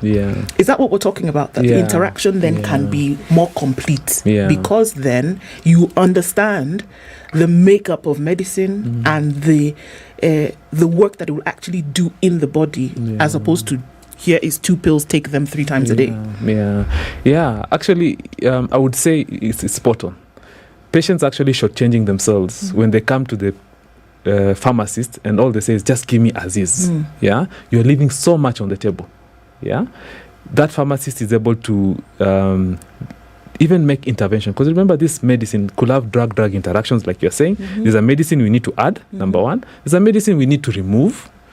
There's a medicine we need to stop, and maybe remove and replace, or medicine just stop, because now it's no longer in use. You find patients who've been taking medicine that are causing ulcer, a painkiller that's causing ulcer, and they've been living with ulcers, but they've been taking the medicine because it works. No one has, because I got a prescription. You never got to spend 5 to 10 minutes, which is the recommended time you should spend with your pharmacist. But let me ask you this question. Then the pharmacist, even in a hospital, should be behind the counter. Should then also have a booth, so that when you leave the doctor, you go to the pharmacist before you actually go to where the medicine is dispensed. Because in all honesty, when you are at that counter, there are very many of you. that pharmacist will have the same challenge as the doctor. He will not have the time to explain. Yeah. So, but when you are sitting, it's a consultation. Exactly. Yes. The doctor has time because it's you and the doctor. We don't have that with the pharmacy because the practice that I see in hospital is an assembly line. Next. You hand it over, go and sit down over there and wait. You'll be called. City Muga. Take this one 2 times for 3. Any questions? This one 10 times a day. This With a one lot of water. lots of, in fact, plenty of water. You especially. Yes. Then, so that opportunity is missed. Yeah, that's the old design of the assembly line, like what you're saying. Is it old? But it still exists. No, we are actually seeing it moving. Like where? So let me give you an example. Go today to MTRH. In Moi Teaching and Referral Hospital in Eldoret or Kilifi County Hospital. Yeah, let me use public we have hospitals. Kilifi Public Hospital. So tell us. Yeah, the county hospital. Even Coast General, where I also did my internship. Yeah, you'll find there are specialist pharmacists first of all who do ward rounds. Yeah, so you've been admitted to a hospital. You're under a certain regime of medication or treatment. You have an illness, you've been prescribed medicine.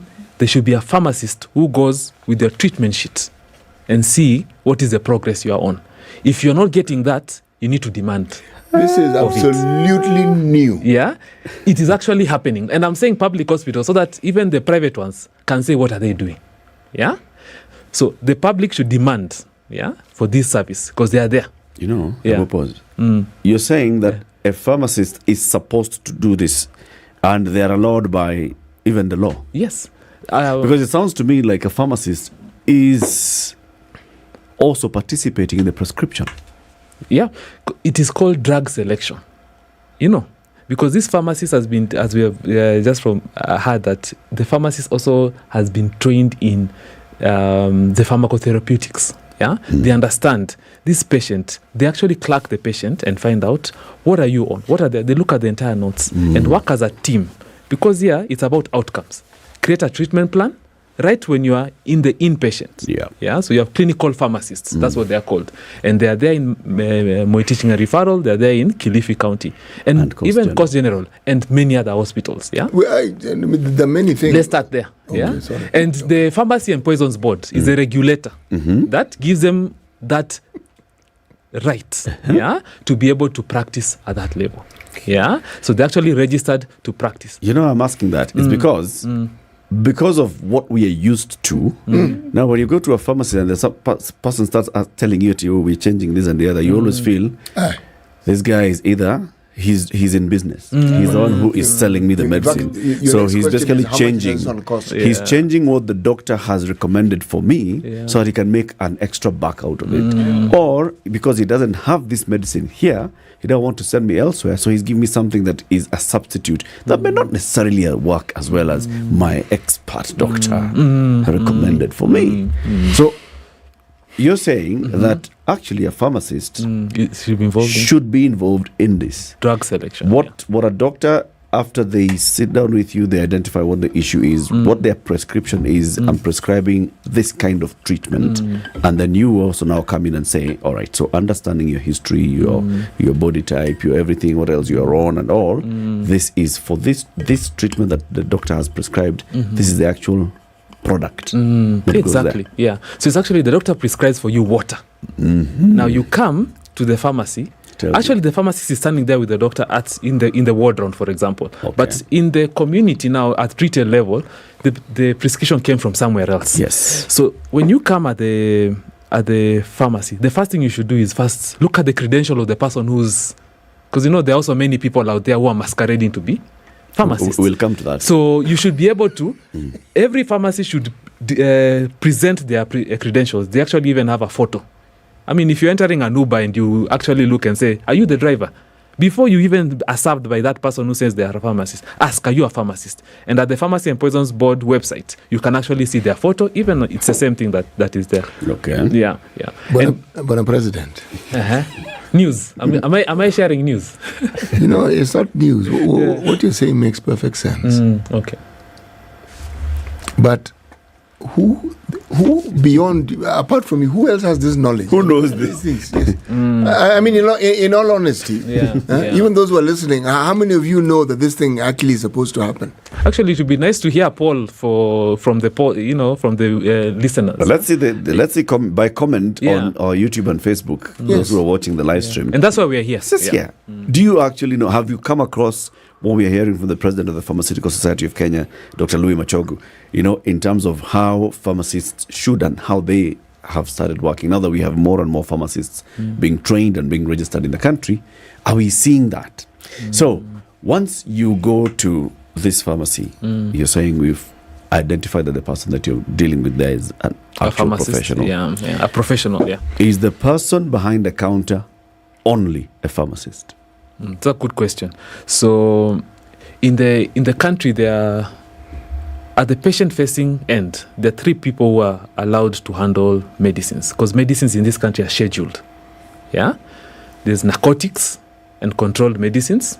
That is only a pharmacist who's meant to handle that medicine, because there's some training and competence, because someone can actually abuse it and become dependent on it, or even you misuse it, or take it and go and use it for another purpose. We've seen it's happened. So the next schedule is prescription only. So you get a prescription and someone is able to dispense that. Then you have pharmacist only. Then you have pharmacy only. A pharmacy only will be handled by a pharmacy technician under the supervision of a pharmacist, so that you have access. There are places where pharmacists aren't there. I used to work in Samburu. You have, in the offshoots, you have pharmacy technicians. So then you all collaborate. Because remember, it's for the patient. Then the last one is Dukala, in the supermarket. You'll find some medicines, Panadol, and things like that. So those are the 3 kind of people. So there's a pharmacist, there's a specialist pharmacist, there's a pharmacist, pharmaceutical technologist, and the ILO. So this let's start from in a hospital. When you told who will you find? Enda pale kwa pharmacy. Who will you find? You need to find a hospital pharmacist. You need to find a pharmacist. That's a pharmacist that will be there. You need to find a pharmacist. But do we find pharmacists? So we are finding some hospitals like cutting corners. And they give you someone. So you might find they have a pharmacy technician, as is known by WHO. Or sometimes you find they're not even someone who has been moving around in the hospital. They've been cleaning around here, and they're hearing Billy Maratatu. Then they put that person there because they're cutting costs. Or someone who can read the doctor's handwriting. Yes. They will pretend that they can read. But yes. Please. In what crazy circumstance? Well, I guess it's not so crazy, because if it's something that can be documented, it happens. That you would have some random person. Okay, you've been here, you've heard the word tetracycline four times. Amoxicillin. And you know that if the diagnosis is bacterial infection, we know, okay, we can give amoxicillin. This person is then allowed to be behind the counter and dispense medication based on prescription without an understanding of what's really happening. And that's okay. I don't. Actually, Oko, you're right, and it's actually sad. It's a sad state of affairs, and it's not where we want to be as a nation. But we have the role is 2-pronged. There's the public need to also ask, who is this who's serving you? Because you're the one who's taking your patronage to this place. Who is this who's serving you? Do they have the qualifications and competencies to be able to serve you? And you're seeing someone who we've actually been seeing cases where a patient comes to you, has been taking liver antibiotics, diabetes medication. They've been taking the same medicine, maybe like if you've been prescribed for Desani, you are given because they don't know it's another brand called Aquamist. They gave you both Aquamist and Desani at the same time. So this patient has been taking double dose of, and that's why they're collapsing. Their diabetes is not getting better. So it's very critical.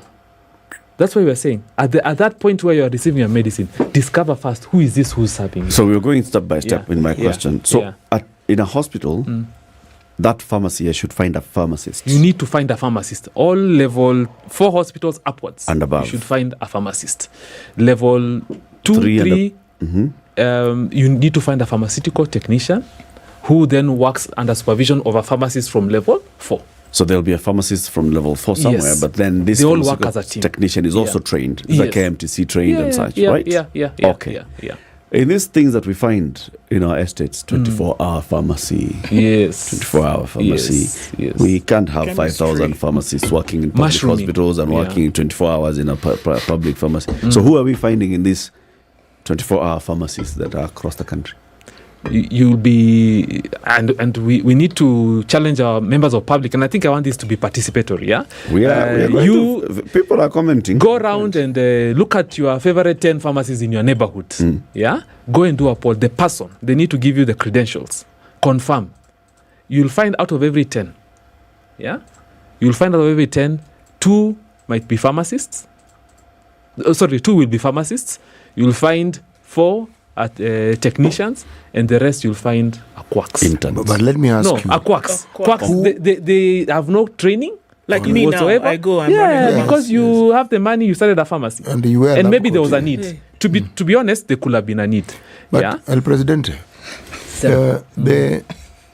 who is allowed to carry a license? And who licenses? Yes. So, City, that's a good question. Who licenses is the Pharmacy and Poisons Board. Okay. Yeah. They give a license to, according to the schedules that I've just given, yeah? They give a license to a pharmacist and a pharmaceutical technician. They both get? They all get licenses according to their scopes of practice. The same way, and actually right now we have a 3rd license of a specialist pharmacist, the one I told you who is in the ward rounds, who's working with the neurosurgeon, top level. You know, like that, yeah? Because we need progression, career progression, and so that we can serve the country, yeah? Okay. The way globally, we should not all go to South Africa or US because of this. We need to have competencies there locally. So these are the people who are licensed to serve Kenyans, yes. What's the difference between a pharmacy and a chemist? A pharmacy and a chemist. It's just terminology. An apothecary. Yeah, an apothecary. And nowadays you're seeing chains of pharmacies coming. Yeah. It's just a language that they use. Yeah. And what is happening with the Pharmacy and Poisons Board to help us differentiate the levels of practice? The Pharmacy and Poisons Board, together with the Pharmaceutical Society of Kenya, we are working to differentiate pharmacists, where you can actually, to make it easier for you to see a pharmacist, and you'll be seeing a green cross there. Yeah, you are going to a pharmacy, you see a green cross, at least it alerts you that there's a pharmacist there. But even when you go inside, demand to see the credentials so that you're able to see who is this who's serving you, and are they serving you as per their levels of competence. Wow. Because remember, Eric, let me just add something. The constitution of the country under Article 43 demands that you need to have the highest level of healthcare. Yeah. But go further to Article 46. It says you have consumer rights. No one should, actually, even that pharmacist, if they mishandled you in a way or the other, of the technician or that person who's masquerading, you have a right to seek redress from the Pharmacy and Poisons Board, and PSK is there to help you on that matter. The president of the Pharmaceutical Society of Kenya, Dr. Louis Machogu, is our guest on this Health Friday, and we are asking you to share with us your thoughts, everything that he's told us today in terms of what we should expect from pharmacies. Is this news to you, or is it something that you knew to be happening, and have you experienced it? Have you experienced it? We're seeing very many comments. We'll be sampling them. Ndu, flyers into the break, please, with Emirates. Well, you know, we all love a holiday, but with a long flight ahead, you need plenty to keep you entertained. So once you see the endless entertainment on board Emirates, my friend, you might wish your flight was a little bit longer. So imagine this. You get on board, you sit back, you relax, and you choose from up to 5,000 channels. Where are you going? Anyway, yes, you heard that, right? It could be the latest blockbuster out of Hollywood, or a comedy box, or even live sports, and you can watch it all on the biggest screens in the sky. Or if music is your thing, you can create your own playlist from your favorite artists or good old classics. You get so much more on Emirates Economy. Find out more at emirates.com.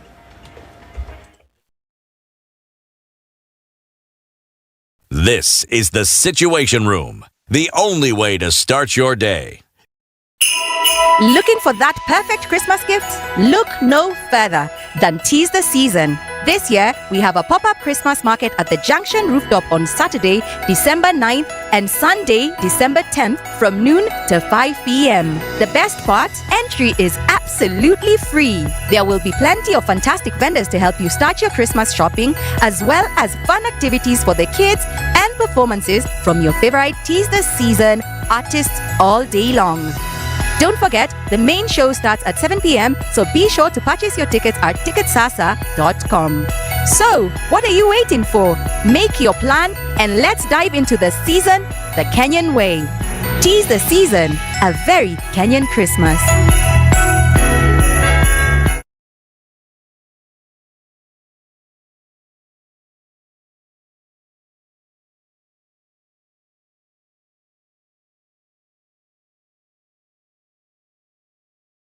Some very nice, mature music. They really took me back to my days, and I can just feel young again and enjoy the vibes. Spice. Opening again, Nairobi, 16 degrees and kind of dark, highs of 21 and lows of 15. It's cloudy at 17 in Nakuru with highs of 21, and we'll see highs of 21 as well in a mostly cloudy Nyeri at 16. We're looking into a mostly cloudy Eldoret at 14 with highs of 21 and a chance of rain showers this morning. In Mombasa, partly cloudy at 25 with highs of 31, and it will go to highs of 31 in a mostly cloudy Malindi at 25. Looking into Kisumu, it's partly cloudy at 21 with highs of 28, and we'll see the same thing in Kakamega, which is currently 19, going to highs of 25. Kampala, heavy rain this morning at 19 with highs of 26, and we're looking into a mostly cloudy Dar es Salaam at 25 with highs of 31. Mogadishu is sunny at 27 with highs of 31, and at 11 degrees Addis is sunny with highs of 23. Johannesburg sunny at 20 going to highs of 31, and Lagos is partly cloudy going to highs of 31. 28 will be the high in a cloudy Kinshasa at 23.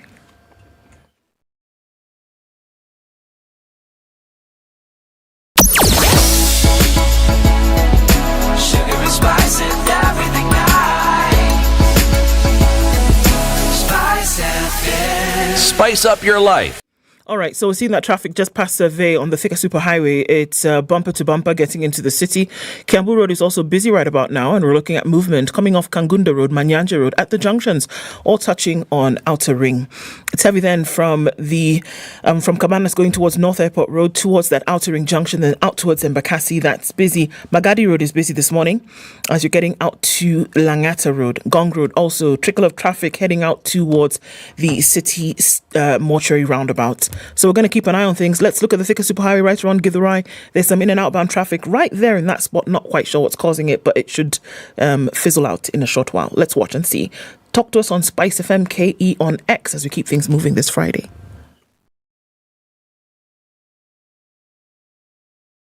Are you ready? Okay. Spice FM. Mature, intelligent talk every morning. Spice up yourself.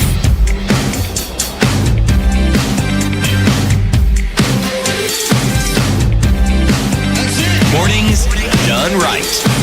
94.4 Spice FM, Nairobi. Around 10 a.m. this morning, we'll be live on KTN News from the Supreme Court of the Republic of Kenya. The 15th Chief Justice of the Republic, the third President of the Supreme Court, will be delivering the State of the Judiciary address to the country, accounting for what they have done at the judiciary for the last one financial year. And also, she will be launching the new program, a 10-year blueprint, which is called STARGE, Social Transformation Through Access to Justice. A 10-year plan being launched live by Chief Justice Martha Koome. From 10 a.m. it will be live on show. On the 2nd of December at the Nairobi Polo Club, all of us, Mr. President, are heading to the Nairobi Polo Club City. Because of why? Because there will be a festival, Lokole Festival, and it will be what you call a musical extravaganza. Well, luckily, I'm trying to imitate people I've heard announcing these things, and I'm sure I'm doing a terrible job of it. Yeah, there's a staccato to the way in which you announce it. Anyway, if you've heard of Bilia Bell, then you must have heard of Ferregola.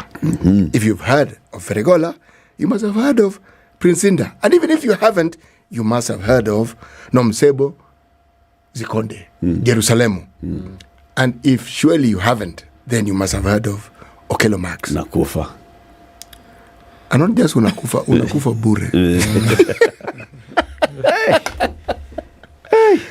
On the 2nd of December. Yes. Tickets available on tikiti.co.ke. That's tikiti.co.ke, or you can dial star 519 star 55 hash. Star 519 star 55 hash.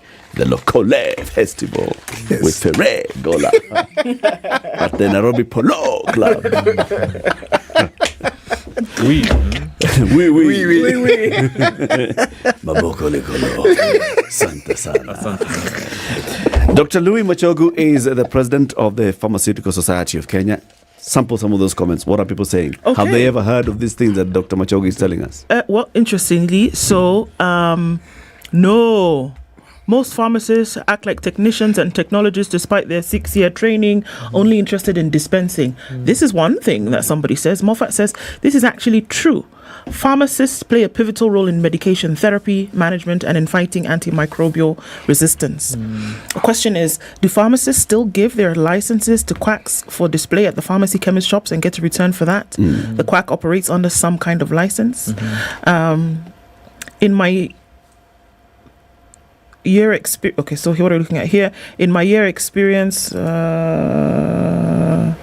scroll up. Scroll. Voila. In my 6-year experience, the only pharmacist who ever attended the ward round was at Nakuru PGH. God bless her soul. Can't recall the name, but she was one of the great helps. So that was something that stood out. All the pharmaceuticals should have inspectors, is what somebody says. Qua ground, mambo need different. That's what a majority of doctors will direct you to their own pharmacy shops. And are you sure pharmacists can alter a doctor's prescription, even suggest medicines? Isn't that why we have drug resistance cases?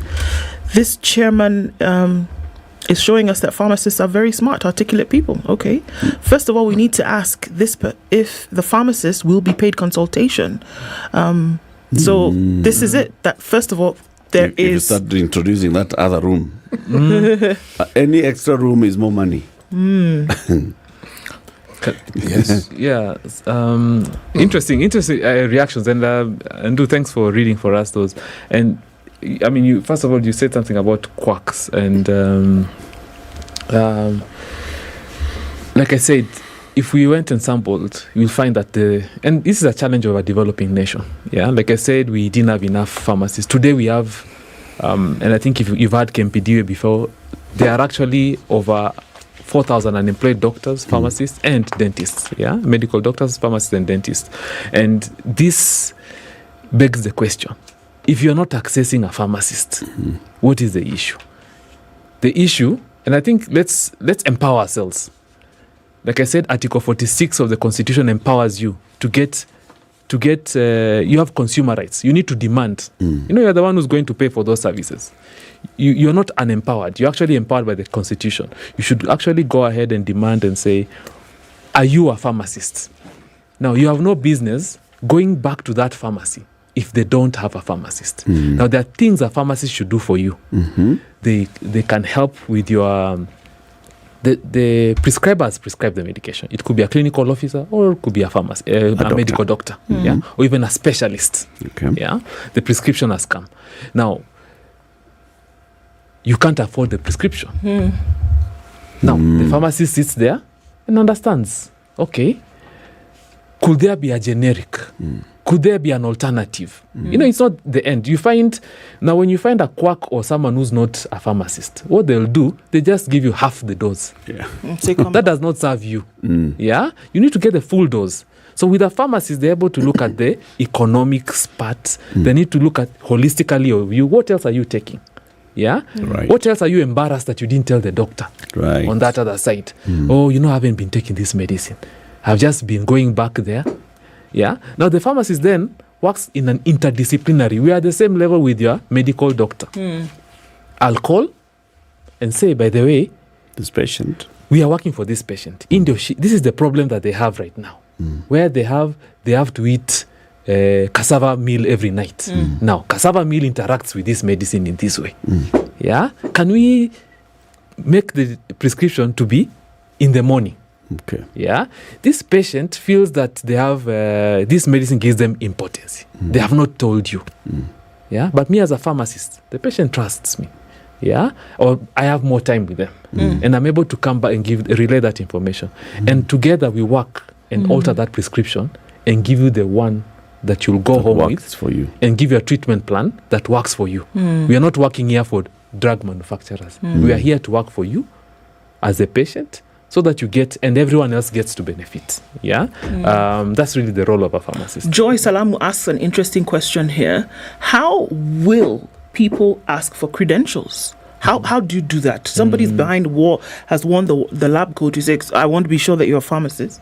Show me your ID. I mean, and then can there be a database of licensed ones? I think you alluded to that, for people to use to counter check with photos, names. You said that exists. It exists. But I'm imagining that the majority of people who are seeking treatment, number one, don't have that wherewithal to go on and be checking if this person's picture appears there.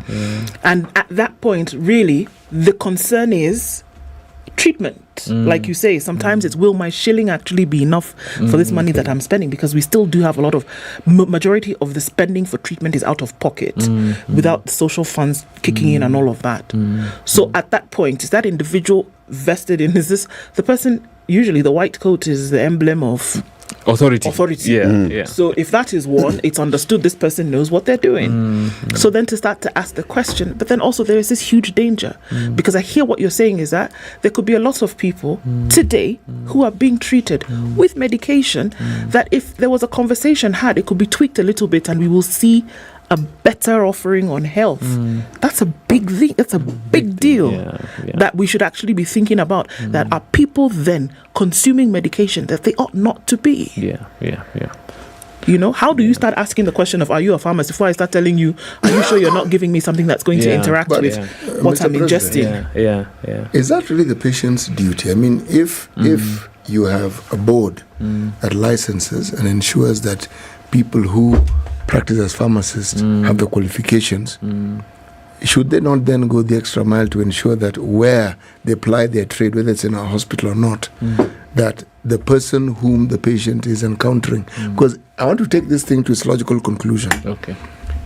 You go to a school and you're told this is teacher X teaching your children. Say, excuse me, I want to see your qualifications.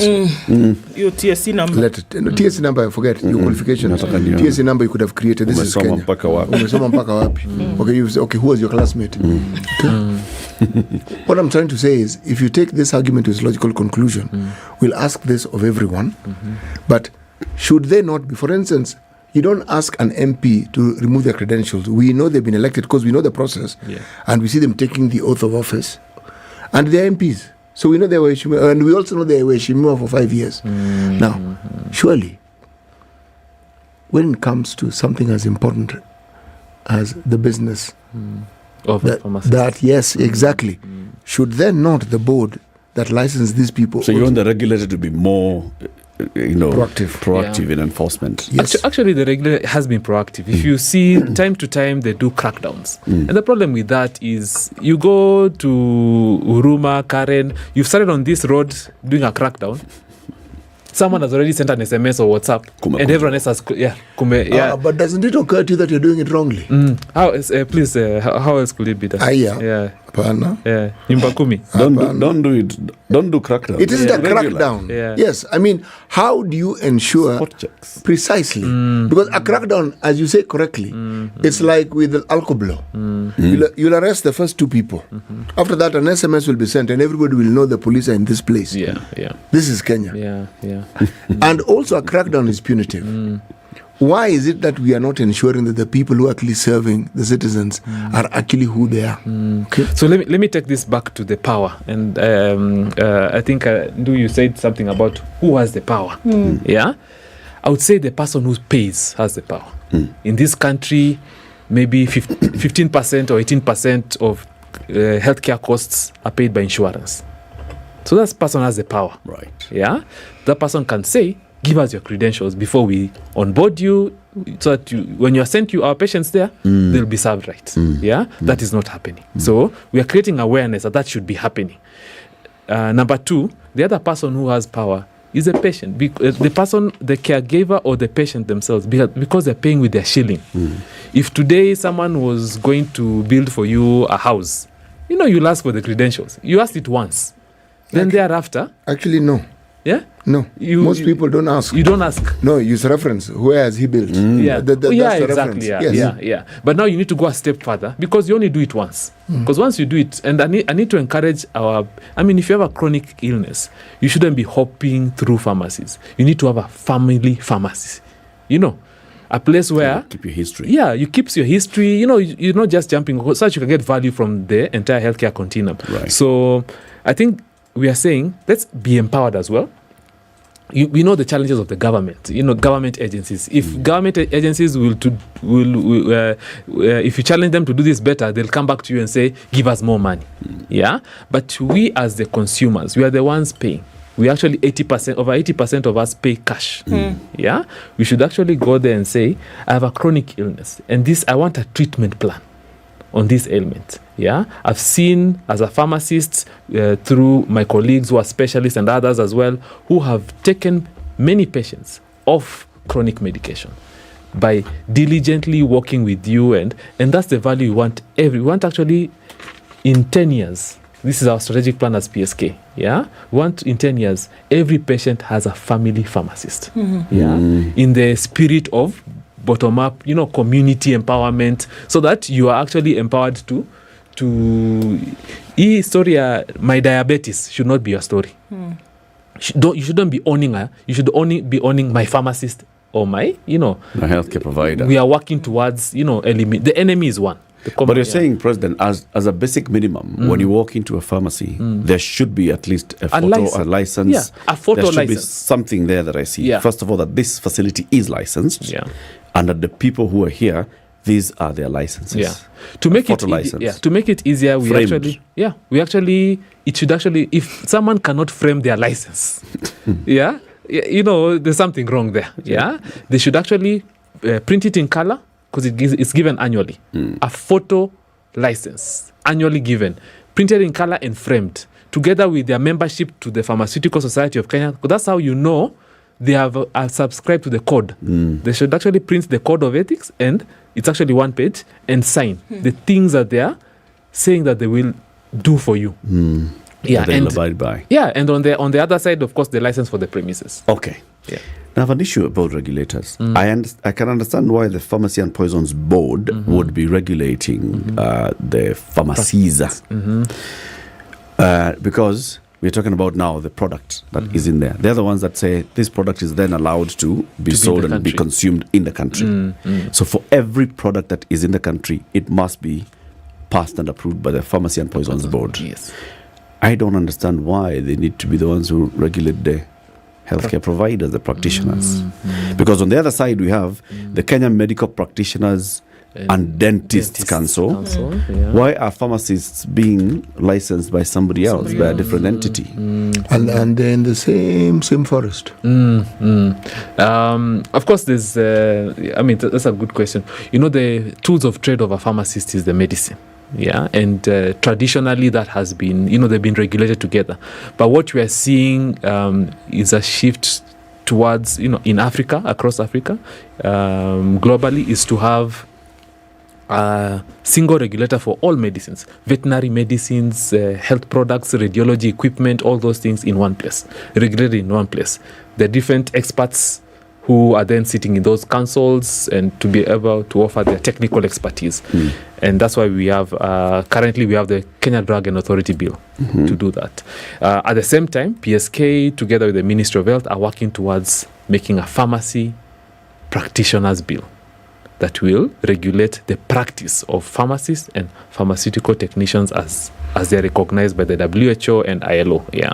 So the spirit of that is to be able to give each focus. Yeah. Because the challenge we've been having in this country is the public are not confident that the generic medicine I got is of the right quality. Yeah. Or even the locally manufactured medicine. So we want a separate regulator to ensure from the animal medicines to the human medicines, they are all regulated in one place and focus is given to that. Number 2, for practice, pharmacists again take on the other side. So you have a council just like the Kenya Medical the medical practitioners and dentists. Why council. not join that council?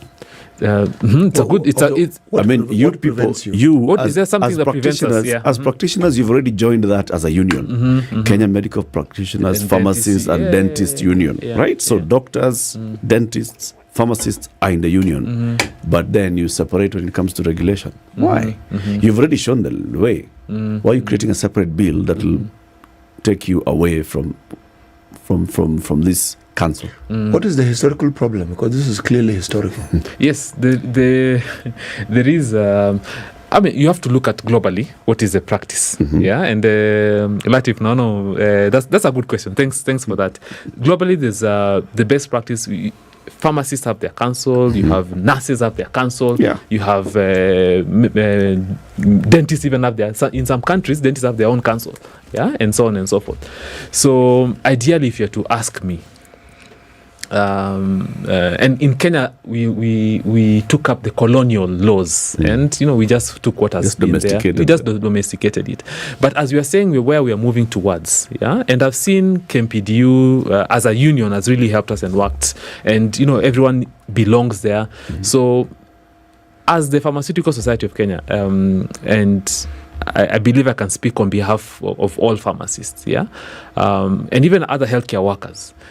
If you have a house, so what you're talking about is to have one house. Yes. What are the efficiencies that will come out of that? There'll be a lot of efficiencies.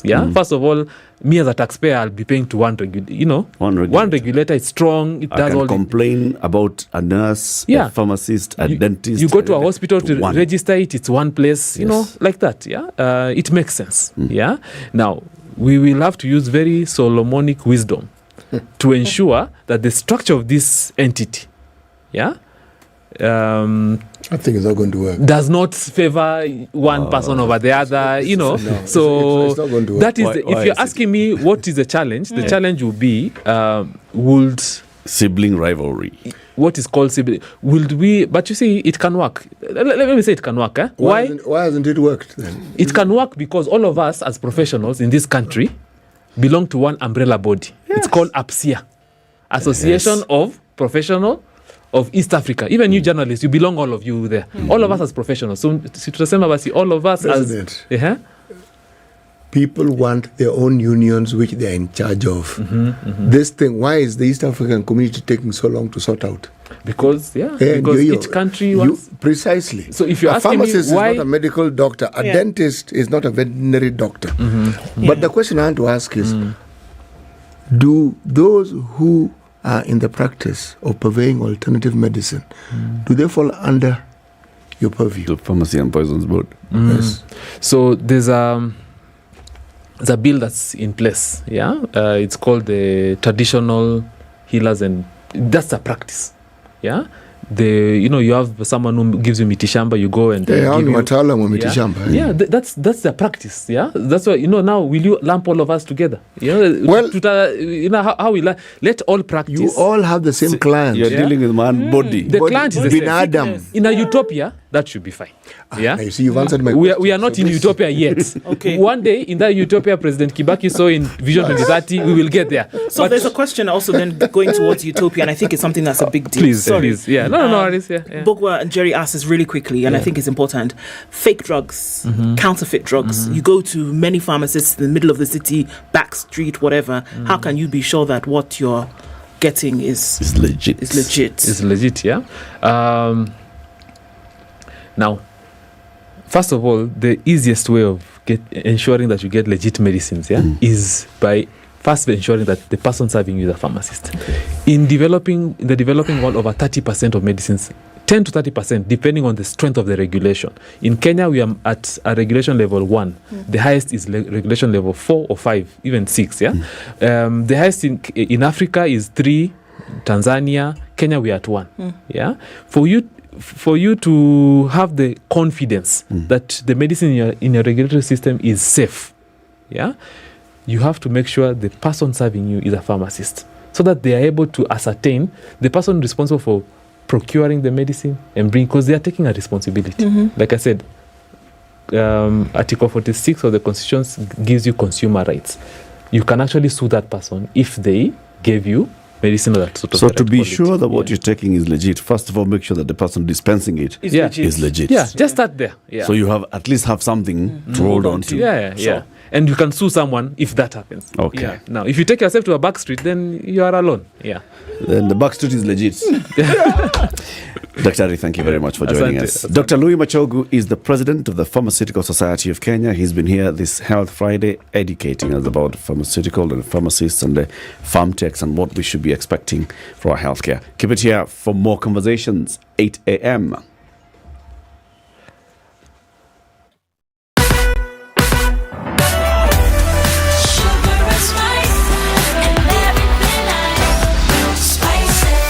Spice up your life.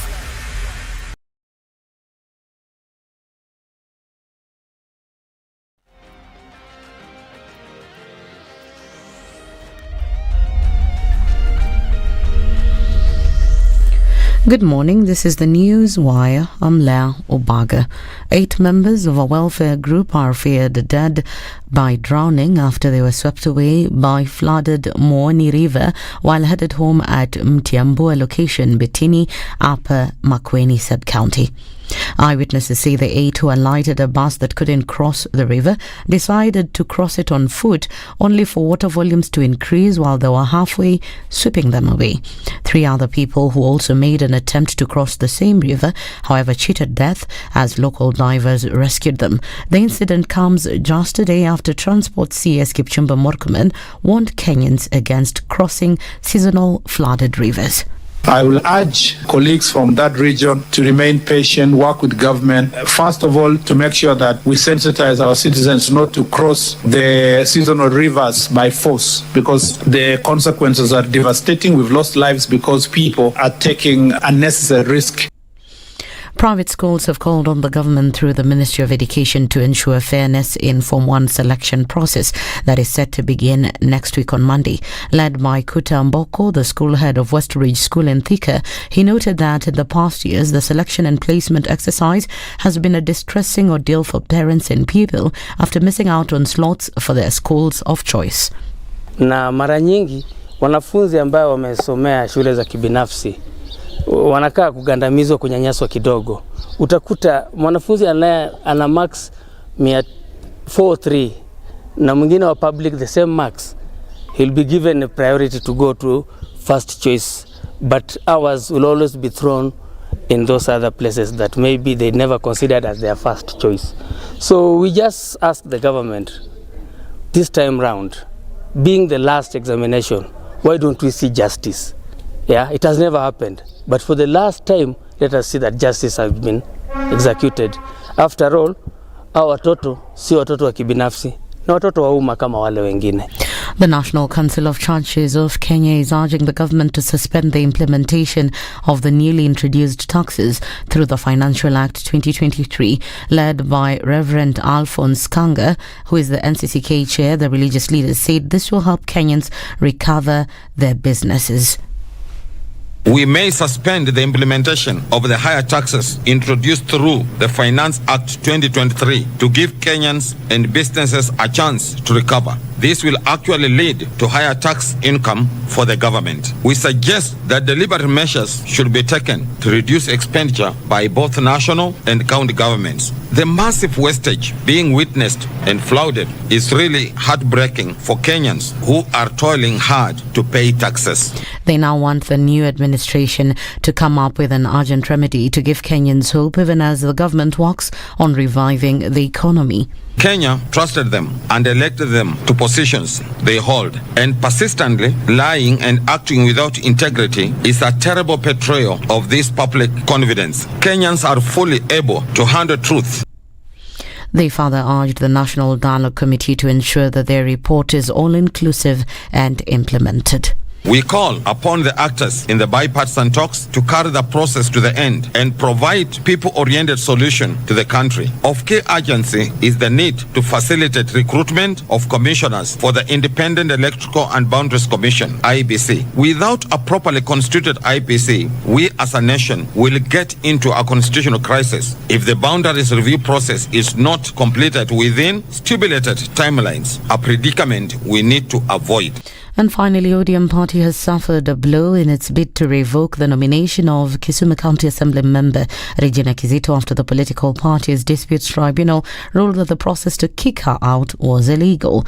PPDT presiding judge Willie Mutumbwa in his ruling has nullified the ODM party decision and said that the County Assembly of Kisumu was not meant to suspend her from the House sittings as it was illegal and unconstitutional. That's the Newswire. I'm Leah Ubaga.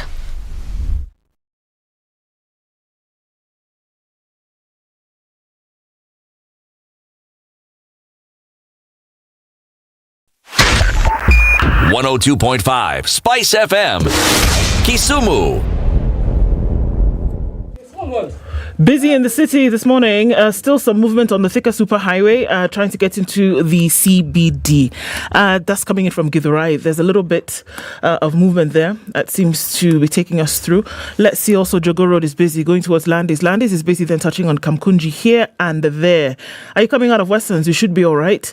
And most of the movement that we'll see on Gong Road is right around the city mortuary roundabout. Let's look at what's going on here as you get towards the southern bypass from the Likoni interchange. That looks pretty busy as well, but all doable. It's very busy on Outer Ring today. There's a lot of traffic coming in from the eastern bypass heading towards that Embakasi outlet, so we're watching out for that as well. If you can avoid that area, please do, and let's see what happens around about half an hour from now, and we'll talk on Spice FM KE on X.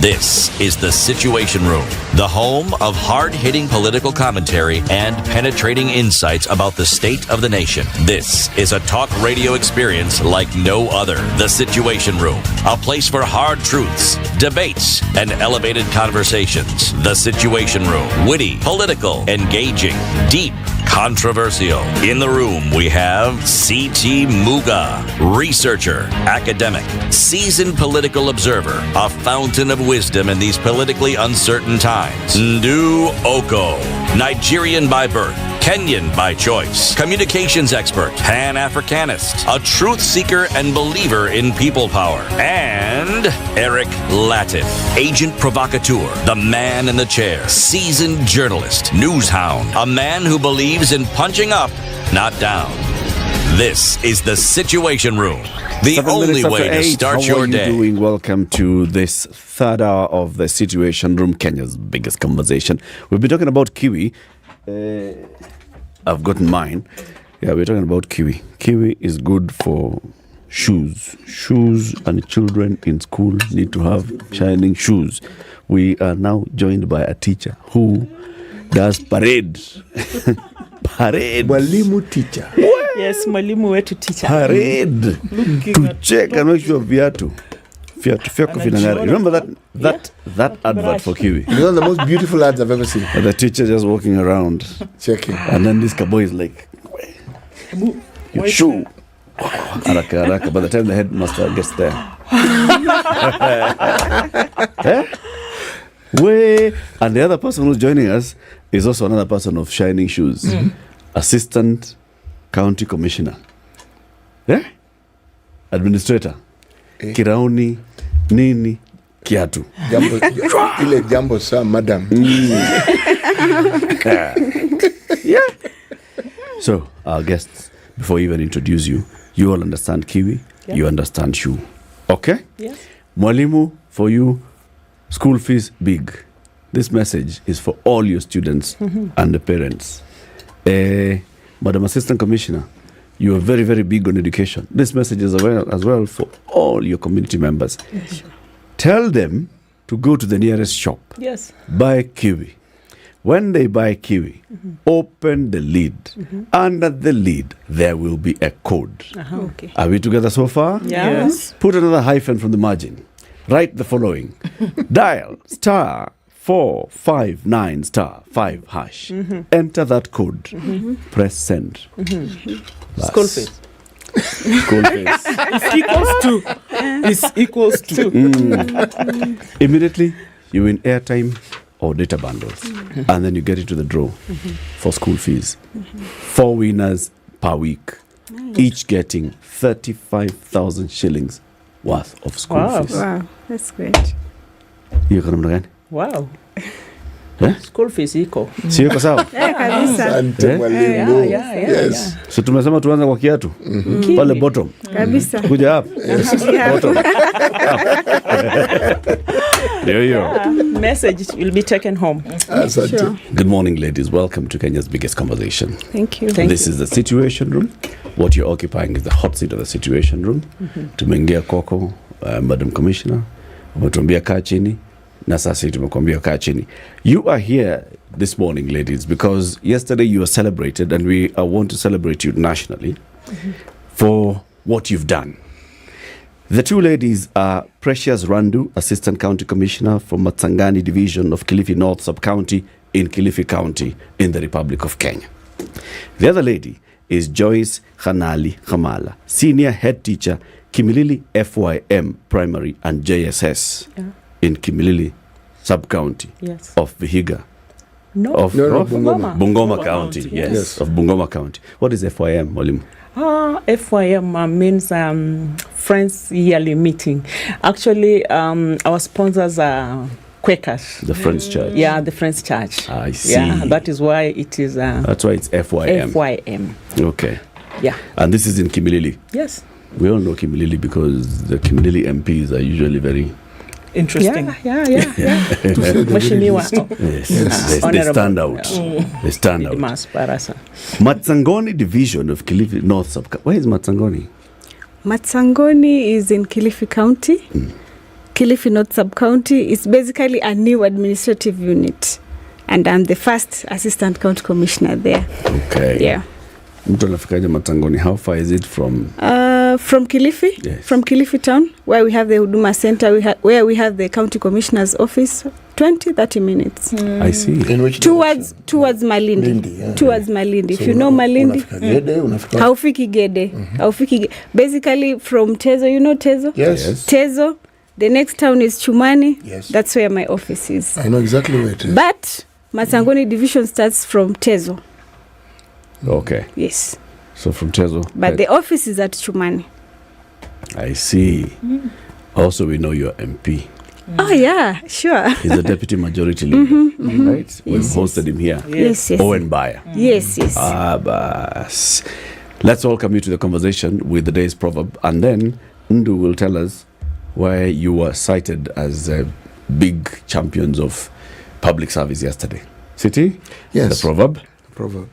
As soon as a monkey has climbed a tree, it starts abusing from its elevated position. This is a proverb from the Republic of Namibia.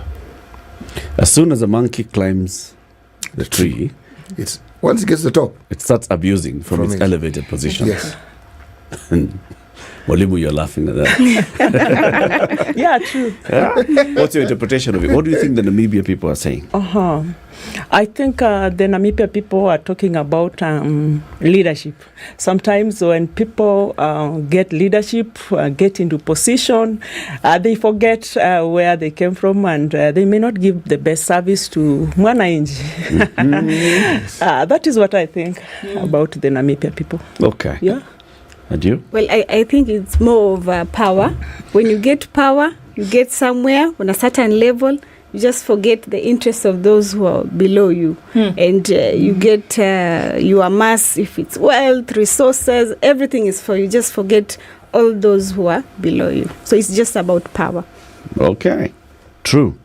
So there were winners at the Huduma Ombudsman Award yesterday. You were two or among the many winners that we had yesterday. And these are awards that were basically recognizing public servants in various parts of the country whom the community has recognized and said, this person is serving us well. Let's first of all hear, what is it that Precious Randa has done? Okay, so we're looking at the Huduma Ombudsman Award citation to Miss Precious Dama Randu, Assistant County Commissioner, Matsongoni Division, Kilifi North Sub-County in Kilifi County, for distinction in efficiency, innovation and servanthood in public service within the public administration sector. Ms. Precious Dana exemplifies consistency, tenacity and innovation that has helped improve access to government services in Matsangoni Division. Her initiatives have been diverse and impactful.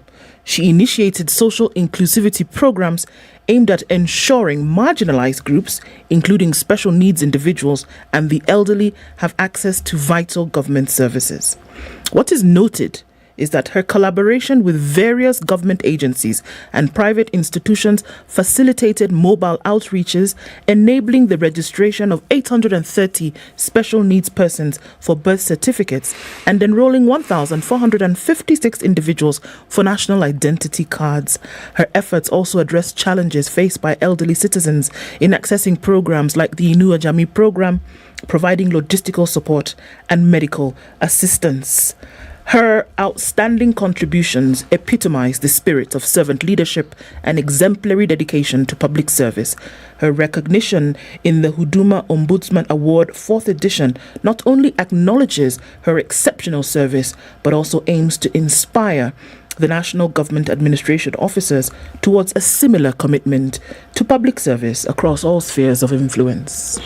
That's just a little bit of it. This is just a bit of just what she's done. Well done. Thank you. Now, let me tell you what Mwalimu Joyce Kamala has been doing in Kimilili. Before moving into this school called Kimilili FYM Primary and JSS, she also worked at Kitai Secondary School, correct? Kitai Primary School. Kitai Primary School. Yeah. And in Kitai, she helped build classrooms for Kitai Secondary School, resolving the issue of students learning outside the school premises. She played a pivotal role in securing the school's registration and acquisition of a land title deed between 2016 and 2021. Her efforts led to the construction of an ECDE block at Kitai RC Primary School through partnerships with various foundations and the county government of Bungoma. So basically, so students are learning from outside. You mobilize community, you mobilize CDF, Yes. you brought and said, let's build classrooms. Yes, yes. And students got into a class. Yeah. And then you also saw, we have an issue with this land for the school. Yes. You went above and beyond and secured a title deed for the school. Yeah, for the secondary school. For the secondary school. Yeah. Yeah. For the primary as well, for the new school that you went to, you also went there and constructed some classrooms. Yeah.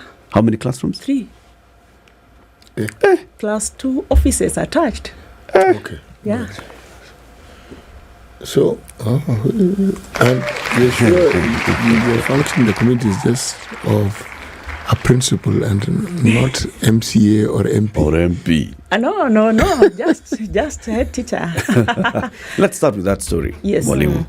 So, from this other primary school that you're working in, Kitai, why did you decide to take it upon yourself? Yes. To see the building of the classrooms and all? There are other leaders. There are community leaders. There are Nyumba Kumi. There are wazes. There's a board. Yes. There's a local MCA. There's an MP. Why is the head teacher doing all these things?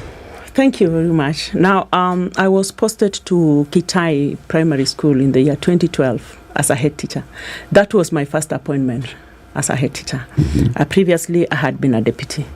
But somewhere in 1997, I went through a course called Primary School Management course. It was called PRISM. At that time, I was not even an administrator. Actually, I learned a lot from that course, especially on management of human resource and management of resources. So when I went to that school, I found that there was a secondary school that had been begun, of course, by the community. And the children were learning under the tree. So that is Form 1 and Form 2. So I spoke to the sponsor, Catholic Church, and they allowed us to move from the tree to the church, which was a bit tricky because I had to partition the church and have students learn from there. Well, I called the board of management. We discussed, and we visited Mheshimiwa Eseli at that time. Actually, Kimilili was together with Bungoma North, Tongaren, that is. So we went to Mheshimiwa Eseli, and we approached him about the issue. And he actually said he was going to support us, but then the school had no title deed. So how could we make structures on land that had no title deed? So we came down and spoke to the person who had sold land to the school. He was a bit rough, and he said, you see, madam, I have not been fully paid. How do I give the title deed? How? You know, he was so rough, I got scared. I was afraid of approaching him. But one board member said, no, this is a new head teacher. So we sat, talked, and I told him, you see, this is community. And actually there was a balance of only 75,000 shillings. So we talked to the parents of the students. They gave in the money, and I paid. And so we had to move with speed and secure title deed. So once we secured the title deed, Mheshimiwa Eseli gave us some 800,000 shillings to begin with. So we sat as a board at the community, and we felt this may not be enough to construct enough classrooms. So what do we do? So the parents were very positive. We came together. There were trees, old trees in the school. There is, of course, soil. Can we make bricks? So the parents agreed, and they came and started baking bricks. I want to tell you for free, we made 30,000 bricks. Just with the local community? Yes, 30,000. And from the 30,000, we built 3 classrooms, complete with 800,000, complete up to completion. Wow. So how many students got into these 3 classrooms? At the moment, we had only 65 students. Yeah, they were not many. Malimo 65 is many. For a beginning secondary school, that there is? There are many. It doesn't matter how you look at it, because those are children who, if you didn't have that school, would not have been going to school. Yeah. Those are very many. So when the classrooms were complete, we had many students come. So I had to approach the education office, the quality assurance and standards office. They came to assess the school and approve it for registration as St. Bridget's Secondary School, Kitai. Wow. Yeah. Then you were transferred. Yeah, before that. In the primary school now, the ECD children were learning under the tree. The same tree. The secondary was learning under. And what year was this, sorry? That was 2012, 2013. 2014, yeah. So in 2016, I approached some friends as Hongera Foundation Kenya. I had worked with Harambee Foundation Holland in Kamsinga when I was the deputy, and they developed some trust in me. So they asked me to join their foundation as one of the directors. So I spoke to them and told them we have a challenge in Kitai. The ECD children are learning from out. And they said, you see, in our foundation, we want community participation. And because we had made many bricks, we had to team up with the foundation. I approached the county government of Bungoma through our MCA, Honorable Agri Mlongo, and he agreed to partner with us. So it was the community, the county government, and Hongera Foundation, Kenya. I want to tell you for free, we built a wonderful ECD block. 2 classrooms, a kitchen, a play place for the children, and a store. Really wonderful. Again, same bricks. Yes, we used the same bricks because community they were came, many. They did the bricks, baked the bricks, and put up the classrooms. Yeah. And the doors and the windows. Yeah, no, the doors and these were windows, the support because that was coming now from the foundation and from the county partners, government. Yeah. Oh. And while I was still there, I had again to approach the area MP at that time, Mheshimiwa Murunga. And he came and did for us 2 classrooms because the population was going up because of the results. So the children. Now that there's a school. Yeah. And the results are good. And the results are good. Everybody Parents are wants to. sending their children here. Actually, 2 schools. Secondary And primary. and primary. And ECD. And ECD. Then you are transferred. I was transferred. Then now you're taken to Kimilili FYM. I was taken to Kimilili FIM. Actually, why I was taken to Kimilili FIM was because of performance. Whose performance? Kimilili was doing badly. Kimilili FIM was doing well, and because Kitai, actually, I had set good set a best. record. You had set some good records, yes. Therefore, the education office saw it fit that I moved to Kimilili FIM, where the head teacher was retiring. Is it a bigger school? Yeah, Kimilili it FIM? is. Yeah, true. A big school. So when I arrived at Kimilili FIM, the school was old, dirty, and the classrooms were not enough. The children were under the trees again. Now, another trouble. So these trees keep following you everywhere. That's what I was wondering. She'll even tell us how many trees she's planted. I've planted very many trees. Very many. Uh-huh. So you found... So I had to call the board management. And then we thought about building 3 new classrooms. Actually, this time we have no CDF. We have no partners. Now they are the parents. So what do we do? So we discussed with the board and we agreed that we do what we call iron sheet harvesting. Harvesting of iron sheets. So we called for a big meeting of parents. We discussed and we agreed. So we set a date for iron sheet harvesting. And I want to thank even the teachers of Kimilili FIM. They were very positive about that. Do you know they contributed the iron sheets? They harvested. And I brought on board most of my friends. It's actually about networking. I even brought my family. I told my husband, today is iron sheet harvesting, Kimilili FYM. So we came on board and harvested enough iron sheets. What is harvesting iron sheets? Bringing iron sheets to school, you know, buy and bring. Where you get them is not a problem. Just bring. Tunataka mabati. Nataka mabati, si pesa. But if you think you can give us money, we could still take. So we got there some iron sheets, about 120, right?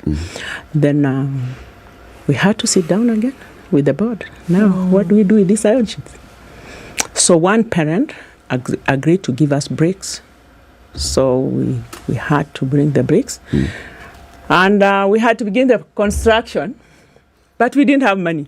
So on the day we were to begin the construction, one old boy came around and said, I am going to give 100,000 shillings for this project. I got excited. But do you know, it was not forthcoming. It was a promise. It was a promise that was never fulfilled. His intentions were good. Very good. But maybe he didn't now find a way of getting the money. I think maybe at a pending bill somewhere. Maybe. Kuna check alikuwa anangoja. Anangoja, yes.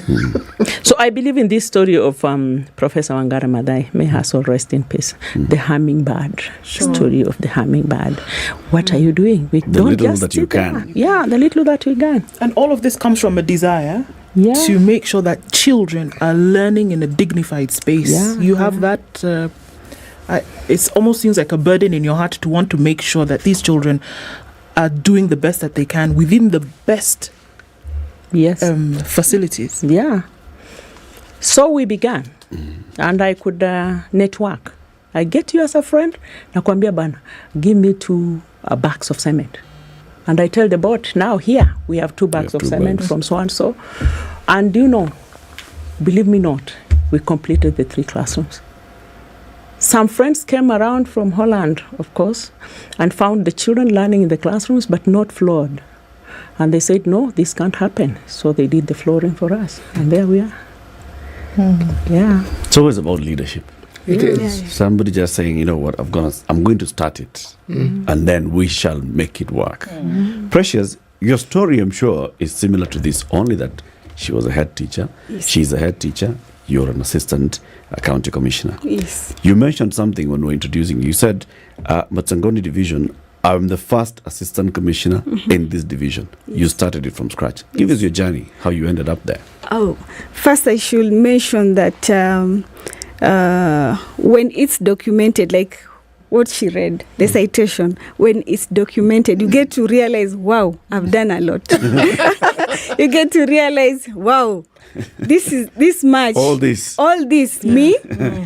But actually, public service delivery is a journey, something you desire, something you want to do every day. My journey started way back in 2015. Matsangoni division was my third. Is actually my third posting. So when I was posted to Matsangoni division, I asked around, where is Matsangoni? I was told. And I found no offices, nothing. What do you mean? It was a new administrative unit, gazetted in 2017. No posting, that was 2021. No SEC, no office, just an administrative unit. Okay. So when I reported at the County Commissioner's office in Kilifi in 2021, I was shown my supervisor, who is the DCC by then, in 2021. Now, he told me that we have a division, you are the first SEC, but we don't have an office. So you'll be operating from here. You'll be operating from Kilifi town to Matsangoni, serve the people, and back. But I realized, to be very honest, for you to serve the community well, for you to be there, for the government services to be on the ground, you have to be there yourself first. So I requested that I'll be going to Matsangoni, sit under that tree until I get an office. And thanks to Mheshimiwa Honorable Owen Baya, he did a very nice office. So I used to go to Matsangoni, sit in that office under a tree. Sometimes I could use the chief's office because we're in the same compound. Back to and fro. And slowly, the people started realizing that we have a government on the ground, because people are used of going to Kilifi, any service, IDs, birth, all government services, all the way to Kilifi. And these are people who have other needs. Probably the 100 shillings she's using to Kilifi, she can use it on other needs. So when I got to Matsangoni division, I started from scratch. I built structures, systems. I found the Ngao team, who are the chiefs and the assistant chiefs. They were not in at a close supervision, because the SEC who was acting in that division had another division and another mandate as an SEC1 at the DCC's office. So there was no that close supervision of the chiefs. So I needed first to show them you have a supervisor and this is what you're supposed to do. So in one way or the other, for me, bringing down myself to Matsangoni division and having these structures, having all this system in place was a good idea. So when I found my chiefs at Matsangoni, now we have a supervisor, a very young lady. They're looking at me like, okay. But then we got along. Because actually for an area that had no SEC, had no any system, it's just the chiefs announcing we have IDs, go to Kilifi and all that. So it was something new for them. So I needed to be very innovative. I needed to have the people very close to me. I needed to network. I needed to bring leaders together. And one thing that really propelled all these issues is, one, I motivated my chiefs and assistant chiefs. I sat down, we started what we call team building activities for my chiefs. We used to go to, I know you don't know Mida Creek. I do. You do? Okay. We used to go to Mida Creek, have fun together. So they were like, oh, my supervisor is approachable. So I opened that door. To see that. They can now talk to you. Yes, they can talk to me directly. So after that, we started having conversations first with my chiefs. What are the needs? What are the concerns here? So I'm grateful because this team has been very supportive. slowly by slowly, I learned all the issues that we have in Matangoni division. We started creating systems, committees, ward development committees, meeting leaders. Honorable Owen Bayer with their CDF, they really assisted. So we had a structure and we started work. Let's take a break. We'll continue this story shortly at 26 minutes to 9. This morning, we are celebrating two public servants who are really delivering service to the public. And the communities have said they need to be recognized nationally. So they won the Huduma Awards yesterday, spearheaded by the Ombudsman's Office. They are Precious Randu. She's the Assistant County Commissioner at Matsangoni Division, Kilifi North, Sub-County of Kilifi County. Joyce Hanali Khamala, Senior Head Teacher, Kimilili FYM Primary and Junior Secondary in Kimilili Sub-County of Bungoma County. The work that they've done on the ground, just by their own leadership and strength and pushing forward, has been big. We'll be back shortly. Good morning. This is the Situation Room, the only way to start your day. Get ready for the festive season with Tease the Season. Join us at the Junction Mall rooftop on the 8th, 9th, and 10th of December at 6 p.m. for a magical Kenyan Christmas experience. The show is directed by Atemi Oyungu and Lisa Oduor Noah and features some of your favorite artists, including Chris Adwar, Kendi Nkonge, and Manasseh Shalom. We also have new voices to introduce to you this year, but that's not all. On Saturday and Sunday from noon, we have a pop-up Christmas market for you to enjoy. Make sure you don't miss out on this incredible event and get your tickets now at ticketsasa.com. Advanced tickets are available for 1,700, while gate tickets are available for 2,200. Tease the season, a very Kenyan Christmas.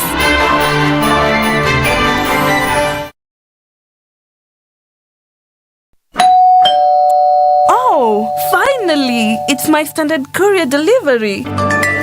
At Standard Courier, we know that your time is valuable. That's why we guarantee swift and efficient deliveries to your doorstep every time. Give us a call on 0793 599 684 or schedule your next delivery by visiting our website www.standardmedia.co.ke/courier. Trust Standard Courier service for all your courier needs. We deliver with pride. Safaricom has introduced a youth platform which is giving customers freedom to choose what products they prefer, how much to spend, and surprisingly, even the validity period.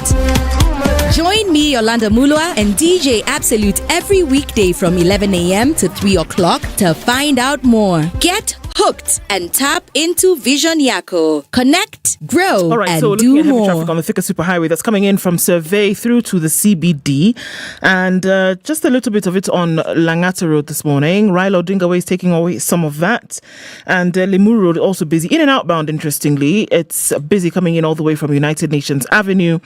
Wayaki Way is also just a tad busy, and James Gishiro has not misbehaved for a while, so this is great. Where we see the most of it this morning is as you're getting towards Embakasi coming in from the eastern bypass. There's still that traffic there as you touch on Outer Ring, Cabanas through to North Airport Road. Still pretty busy for now. We're going to keep an eye and see how that changes later. Let's talk on Spice FM. KE on X.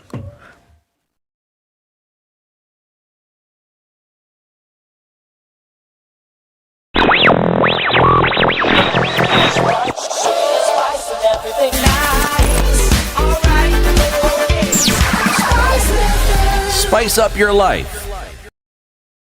Mature, intelligent talk every morning. Spice up yourself.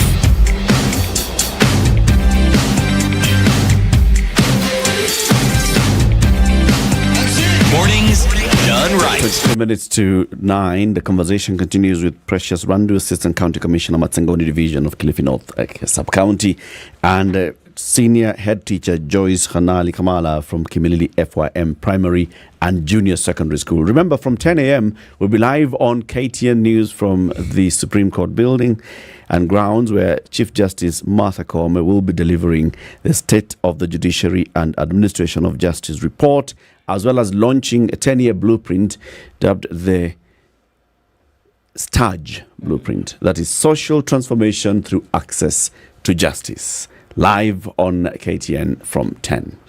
So, Madam ACC, you were telling us you land here, you start dealing with, at least first of all, is you create a cohesive team with your chiefs and sub-chiefs and the other community leaders. You create structures. The CDF has put up an office and a structure for you. Now, in terms of service delivery, at what point now do you start cutting the costs? People need to stop going to Malindi to pick a simple thing as an ID or to register birth. Okay, thank you. So, having the physical SEC appearing at Matsangoni under a tree or at the chief's office was enough. That was the That was first it. step. That's what they needed. Yes, that's what they needed to see. The government is on the ground. 1. 2, what services has the government brought to us?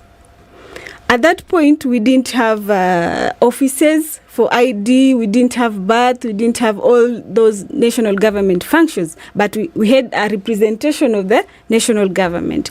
So quickly we moved to mobile clinics, mobile government services. I looked for partners, I looked for NGOs, I looked for different stakeholders, CBOs, I looked for even politicians, Honorable Owen Bayer. I looked for friends and just for the logistical support. So we started mobile government services, Huduma Mashinani. We registered IDs, mobile birth certificates. We did a lot. All the government services that you may think of. So one thing I realized through my chiefs was that we had a big population of Matsangoni people who were not accessing government services and could not even move to where I was. To where, even before constructing that office. They could not even come to that tree. Yes, to that tree or to that chief's office. So we needed to come up with a strategy. So I talked to a few partners, hospitals. We started what we call medical camps for the PWDs, the elderly. And we incorporated other government services like NHIF. So we did registration. These partners supported us. We went and picked the elderly, the PWDs, to where we were, did registration, and these organizations paid for their NHIF up to date. They picked serious cases for surgeries, and it was just awesome. It was just fulfilling. It was fulfilling, to be very honest. So out of that, people were like, wow, if you want your things sorted, run to the SEC's office. So again, I needed to show them that before you reach the SEC, we have the chief and the assistant chief. So I really needed also to bring my chiefs and assistant chiefs on board so that issues start from the lowest level, that we have a village elder, we have an assistant chief, we have a chief who can first assist before even you reach the SEC. So it's been a good journey so far, so good. One of the things you did, just looking at this citation, I think is very interesting. I'd like to know how you went about that. Is that the back to school program for pregnant girls in the county, knowing that Kilifi County is one of those that was flagged for having a high population of girls who then dropped out of school due to pregnancy. Yes. And for some reason, you were able to get them to go back to school. How did you do that? First, I should mention that Matsangoni Division, not even Kilifi County, Matsangoni Division itself had the highest number of pregnant young girls or young mothers. So issues of triple threat. So I quickly did mapping of organizations that support. Madam Dio. Yes. Kidogo tu. Is there any specific and peculiar and particular reason why there's this high rate? What is it about Matsangoni? Is it the air? Is it that tree? Is it culture? Is there a fruit of the tree that's being eaten? We have a concern. There's a big concern in Matangoni: parental responsibility, retrogressive cultural practices. The community hasn't embraced education fully. Yani, you find a student or a learner coming to your office seeking assistance. Madam, where can I get a bursary? Madam, I need support. And the parent is not concerned. The parent is totally unconcerned. Why? There's an issue with the community hasn't fully embraced education, and we are working towards that. Actually, we've come from far. So far, I tell you, our KCSE, the recent concluded, actually, today's 24th. Today's the last day. Today's the last day. We've had 100%, not even transition, participation in the exams. 100% for the first time in Matangoni division. And this was brought about our collaboration with the teachers. We talked to the teachers. Kindly, if you have cases of truancy, we are working. We are working towards that. I remember a week 2 KCSE. There was a school which had 126 candidates. And a week 2 KCSE, they only had 80. Okay. So 80 were coming to so school. I asked my chief, where are the 46 learners? And just remember, the 844 system, sahizi tuna malizana. It's the final exam. Yeah, we are finalizing. So where are we going to get the 46 learners? Where had they gone? Some were working in quarries. The parents are aware. Some got married, but we managed to bring them back. With their dress and everything, they were in class. They did their final exams, and they'll be getting certificates. So this is the same thing that was happening. Basically, children grow up, they start going to school, the parents don't care. Umeenda shule, hujaenda shule, they don't. Whatever. So it's the same thing that would also lead to the high numbers of teenage pregnancies. Yeah. Child labor. And I'm telling you, I had to make unpopular decisions like arresting parents. Yes. How do you have a child at 17, at 16 with no birth certificate, honestly? How? Okay. So, first of all, once you're going to these children, the child has already gone through this whole trauma. They've gotten pregnant, they're out of school, they probably are married or unmarried, and you're trying to tell them, come back to school. Yes. You'll get pushback just from the child themselves, not even everybody else in the community. How are you convincing these young mothers to come back to school? First, I get to this young mother. I sit with her one-on-one. I am a lady like you. In fact, Agiriama, because that's a Mijikenda community. I'm a Mijikenda like you. I am where I am because of this and this and this. So the road that you are headed to will not take you anywhere. But you have a chance in life. And this is the chance. So I get to explain and all that. Then the good thing is that the government has a platform in our schools, in all institutions, we have counselors. So I usually tell the school heads, kindly have your counselors very active, involving these young mothers. They have gone through a lot. Some are defilement cases, some are rape cases. So don't have a collective decision about these people. So I usually engage them at that level first, before even engaging the parents, so that I get to understand, is this person ready to learn, and what are the strategies that I'm going to use so that this person gets on the right track first. Then I get to talk to the parent. You have a responsibility. You are now a shosho. Yes, you didn't take your responsibility as a parent first, so now beba here you mtoto are. kwanza. Yeah. Beba mtoto, take care of your aende grandchild. shule. Yes, kabisa. Mwalimu, when you hear this, and I mean, you are a seasoned teacher. You have seen cases of children dropping out of school. I'm sure in your many years as a teacher, you've seen cases of early pregnancies. What is it that takes one there, and how do the teachers feel about this? Thank you. First of all, I want to thank Madam, the ACC.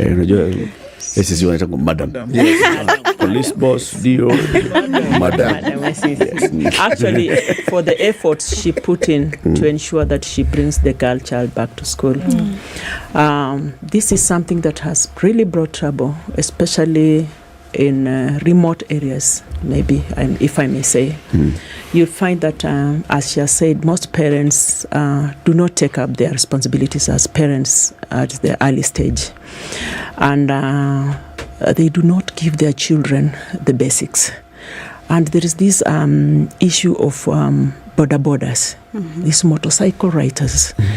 They are really causing trouble to our girls, because some offer to give them free transport to school, especially those who come from a little bit far away from where they learn, and in the long run they convince them. So as teachers, we have taken up the responsibility of ensuring that we talk, and especially to the area chiefs, the assistant chiefs, and the parents, to ensure that after this child has given birth, that is not the end of life. Let them come back to school, and I really advocate for that myself.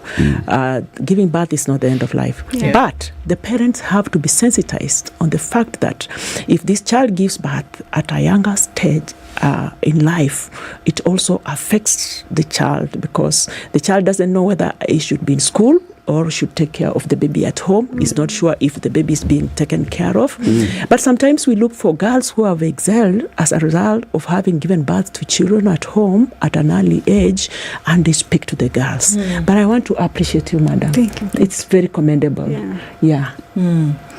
And Molimo, also look, there are many stories, even today, of schools, children in school where there's no building. There's still, that's why I asked the question about what 60 years after independence. Yeah, that's why I asked the question about what year are we talking about. 2012 is still pretty recent when we talk about some of these things. Yes. But today, 2023, there are still children who are learning outside. And those schools have head teachers. They have teachers who maybe sometimes wait and say, you know what, I'm supposed to have a building because the government should provide that facility, and will not take any responsibility because, look, maybe they don't have the wherewithal. Sometimes would be understandable. Maybe they do not have the strength that you do to say, no, this cannot happen, that we must do something about this and show. What would you say that was? What did you require to then be able to look at a situation and say, absolutely not, these children should be in proper infrastructure to then enhance learning, because it is obvious. Outside, there's minimum learning that you will get. So what was it that you say, look, this has to be, because it was not one location. It was one to the next and then to the next, where you had the same behavior. Why? Thank you. Now, when you find children learning outside the classrooms, there is a lot of distraction. First of all, the commitment of the teachers would also be an issue. So as a head teacher in a school, when you find that there is a school, maybe even today, where children are learning outside the classroom, then I would say I would really pity that community, because as a head teacher, you are a lead educator, you are an advisor. You are an opinion leader. You have all that it takes to ensure that you can go your way and find out how best the community can come in and support their children. Although some people may say, oh, okay, well, sometimes we have children learning outside and they're still doing well, but they may not do as well as those ones learning in the classroom. So for me, actually, I want to say that it is passion. I have passion for the children, and to ensure that the children are in sitting in an environment that is conducive for them, so that when they leave school, even in primary, and they go to secondary school, they can go through a culture shock. We have been learning outside the tree. Why are we being taken in the classrooms? But that is the passion I had, and still feel it's good for children to have a good learning environment. This recognition that was accorded to you, Yes. what does it involve? Yeah. What does it encompass? What is it? Beyond saying this is what you have done, or this is the wonderful thing that you have done. Come again about. Are you given a cup? Are you given a plaque? Are you given a state commendation? So you're now, what are those I was state given a commendations? plaque actually. Yes. Yeah. Yeah. Okay, with my Iko name. hapa? Yeah. Wacha zikuje hapa tuone. Yangu haiko hapa. Oh, for madam is here. Yeah. We'll see it. And so what else? So it's a plaque. Yes, of course, there has to be one of those national awards. Maybe will come when they're announced later, right? Like a head of state commendation above. I'm saying it above early so that when they think of state commendations, they must get. Yes. Maybe. Yeah. No, we are pushing. We are saying it loudly so that those in authority can hear. Yeah. Yes, because we hear of individuals who've got those state commendations and one has no clue what they have done, none whatsoever. Yeah. Now, when someone has done something that you know and you can see, and it's something way beyond anything you would imagine, surely. Yeah. Yes. Did you have a clue that you were in line to get this recognition? Yeah, we were sent emails, of course. After our nomination, there was verification, and then we were sent emails inviting us for this ceremony, and there was indication that we would get the awards. But before that, before an email came, you were just going about doing what you would do on a normal basis, not expectant that there would be some kind of recognition. Yeah, no. Just actually working, just serving God and serving humanity. Actually, for me, I never imagined that one time there would be somebody somewhere who would appreciate my work back at home. Yeah.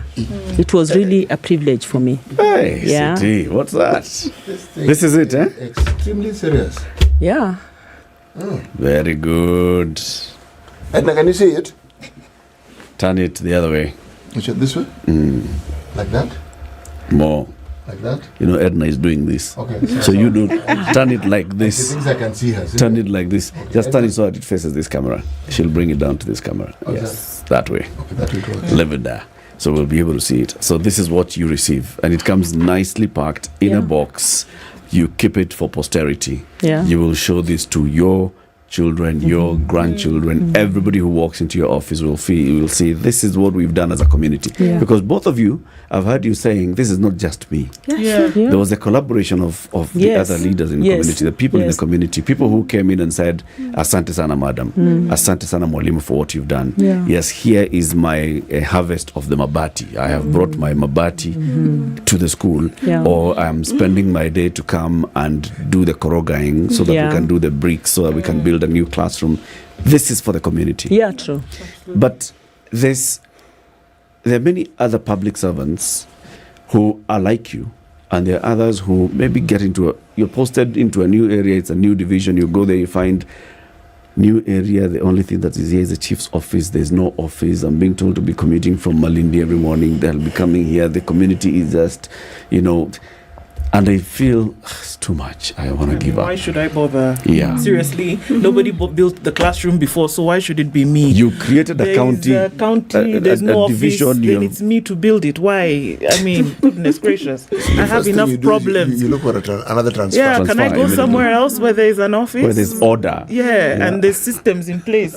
Me now to be going from Kilifi to Matsongoni every day. No, I didn't sign up for this. I didn't sign up for this. Please. What do you tell such other public officers? Okay, for any assistant county commissioner, any DCC, any at those levels upwards, we signed up for where you go where you're sent. Whether it's in West Pokot, whether it's in Northeastern, whether it's in Coast Region, we sign up for that. So whatever we get there, our work is to ensure that the government services are felt on the ground, despite any condition. Because the government knows that there are structures on the ground. We have the MP. We have different government agencies. So as an administrator, as an officer who whose work is to coordinate all government functions, my role is to bring these people together and see what I can do to change lives, see what I can do to have the government services or the government itself felt on the ground. So basically that is the work of an administrator. Right. That you are not sent somewhere and you say, what is this? What is it? No. Go and serve. You go serve and change lives. Mwalimu, what do you say as we conclude? Thank you very much. I think when you are sent to place to work as a teacher, for example, a head teacher, it is very important that you cause some change. You don't sit there. I see many teachers or many public servants waiting for the government to come in. The government does not send money. I can't do this, I can't do that. But you have to network. And you can change people's lives in a small way. As much as we talked about infrastructure, about my award, I was also awarded for academic excellence in the schools. In the schools. Very good. So and as a head teacher, I make sure that I have close interaction with the parents. And my first customers are the children. Very good. As a head teacher, I have lessons. I ask my teachers to allocate me duty. And You I go also to want to class. teach. I also go to class and teach. Walimu, thank you very much. And congratulations to you both. Thank you. The Huduma Ombudsman Award is what you both received for distinction in efficiency, innovation, and servanthood in public service. The stories say it all. Thank you very much for joining us. Thank you. Precious Randu and Joyce Hamala. Thank you very much. Both shujars of this country. It's 9 a.m.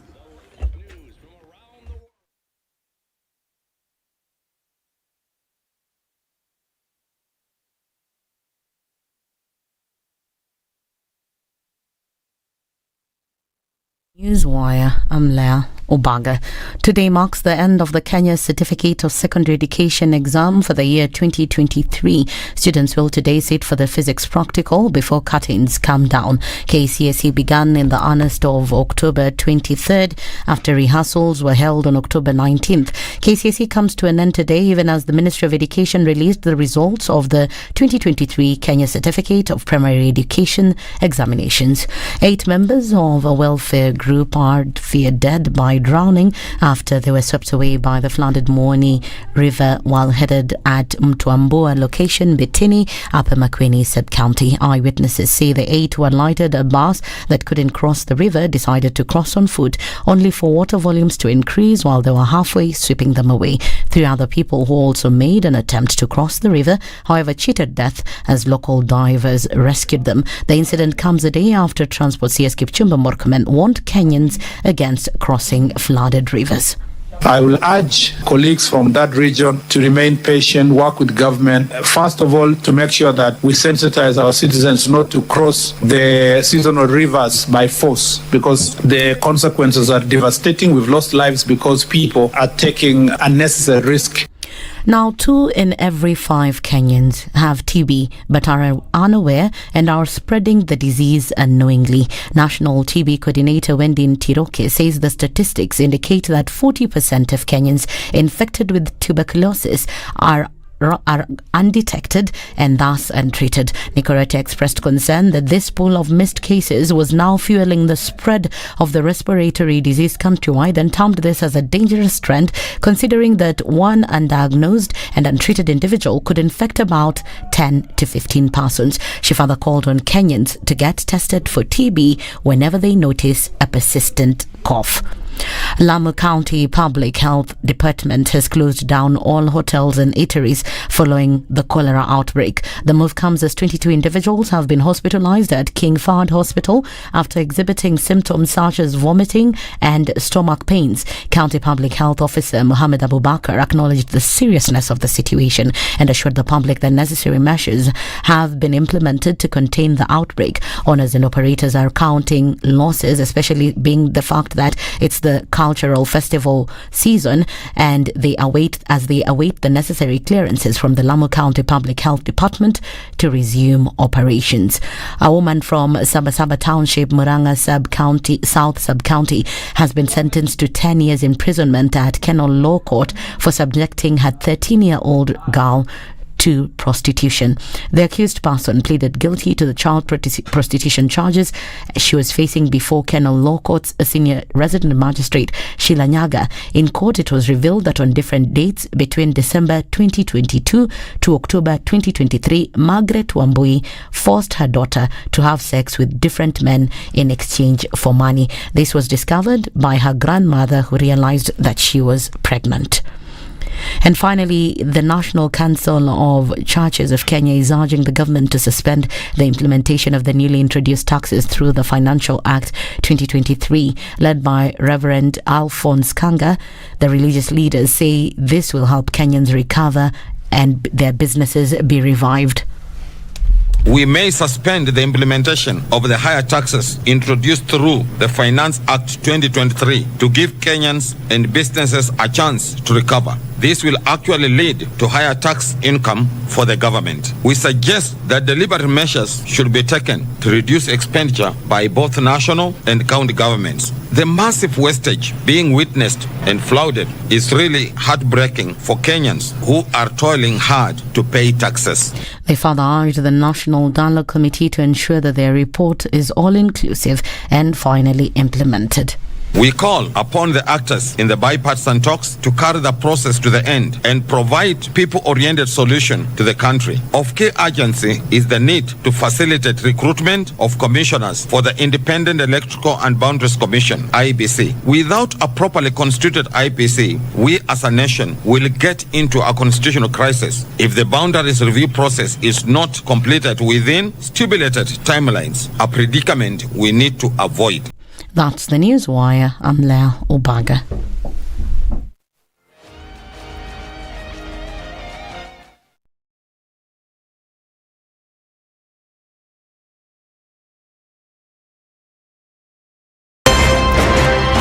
It's critical that people pay taxes. But then taxation has to have a limit. When you start overtaxing people beyond certain limit, then this is now we call robbery with violence. We are all struggling, but we don't show. If you're not doing well, shame on you. But you have to say, I'm broke and I'm struggling. We are not okay until everybody is okay. We are pretending to have political parties. Why don't we just be honest?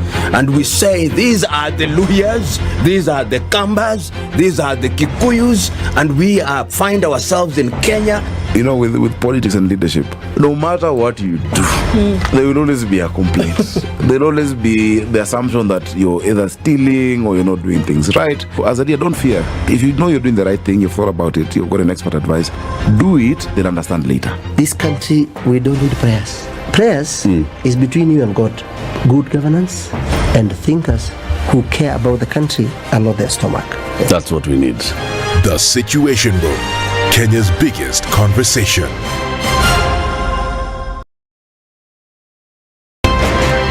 The man who looks at a beautiful girl and doesn't talk to her will end up serving lunch at her wedding. Aye, City, do like that. My father has killed a mouse. Will he fail to kill a man? Ameua panya. Small mammal, big mammal. Mtu atamshinda. I mean, I don't know. What are they saying? How are we comparison? I mean, you kill a mouse. What are they saying? What they're saying is, my father has killed a mouse. Will he fail to kill a man? Name, surprise. Someone's name. The name surprised you? No, the name is surprise. No, what am I saying? I'm from Nigeria, man. I met somebody called I Believe. So your name is I Believe? Yes, my name is I Believe. But that's the short form. I said, excuse me? I said, yes, my name is I Believe. So what's the full name? I believe in the goodness of God. The Situation Room, Kenya's biggest conversation. Okay, traffic has not been too bad on the Thika Superhighway today.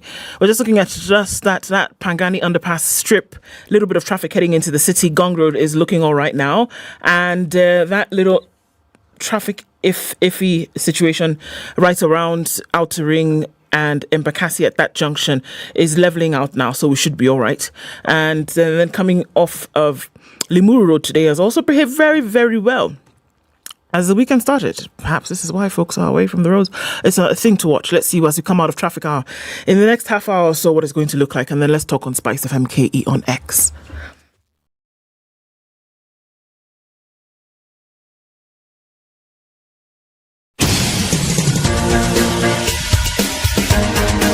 This is The Situation Room, the home of hard-hitting political commentary and penetrating insights about the state of the nation. This is a talk radio experience like no other. The Situation Room, a place for hard truths, debates, and elevated conversations. The Situation Room, witty, political, engaging, deep, controversial. In the room, we have C.T. Muga, researcher, academic, seasoned political observer, a fountain of wisdom in these politically uncertain times. Ndu Oko, Nigerian by birth, Kenyan by choice, communications expert, Pan-Africanist, a truth seeker and believer in people power, and Eric Latin, agent provocateur, the man in the chair, seasoned journalist, news hound, a man who believes in punching up, not down.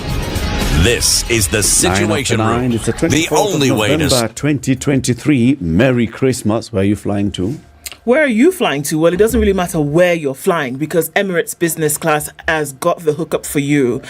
All thinking about your next holiday and how you can make the journey just as incredible as that place you are actually going.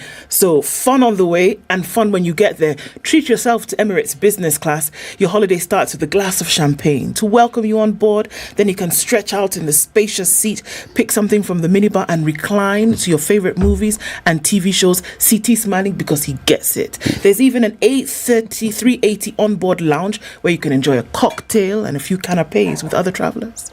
The dining is incredible too. Enjoy delicious dishes from your destination with some fine wines to match. And when you're ready to sleep, imagine flatbed inside. Good rest as you get to your destination. So treat yourself to business class and fly better with Emirates. I think they shouldn't be calling an A380 a plane. You should call it what? A house in the sky? Something like that. Okay.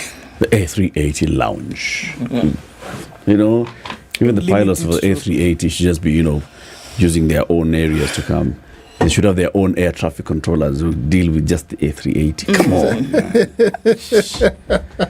Street flatbeds, you lounge up in the skies, you're watching TVs, you're doing all those things. Man. My friend. Hey. And then there's that Emirates Now hospitality. Yes. Hey. Okay. We are now going to talk about the final KCPE, whose results were released yesterday. Those candidates will now be going to Form 1 next year. The government says 100% transition still stands. Everybody who sat that KCPE goes to Form 1 next year. They'll find a slot. Waende utafute shule. Ingia hiyo shule. Endelea kusoma. To have this conversation, we are now joined by Janet Muthoni-Uko. She is an education expert, the executive director of Tunza Mtoto Coalition. Janet, good morning. Good morning. How are you? I'm all right, thank you. You've been here very many times, and every time you're here, I'm not here. Yeah. I don't know what's going to happen today. That we are both here. It's rained. it already rained. So I don't know what else will happen. I'm glad to be here with you. Karibu sana. Yeah, to welcome you to the conversation. City, how's the day's proverb? This week's proverbs have been from Namibia. Yes, the Republic of Namibia, and this is our final proverb. As soon as a monkey has climbed a tree, it starts abusing from its elevated position. She has visualized it. She has visualized it. Then I just seen the monkey up there, and then she has seen the monkey ngef. And these are your words. I have not called anybody monkey. No. These are the words from Namibia. Okay. It's a proverb. What's the interpretation of this? I can only guess. I know. We must interpret it within the context that we are in.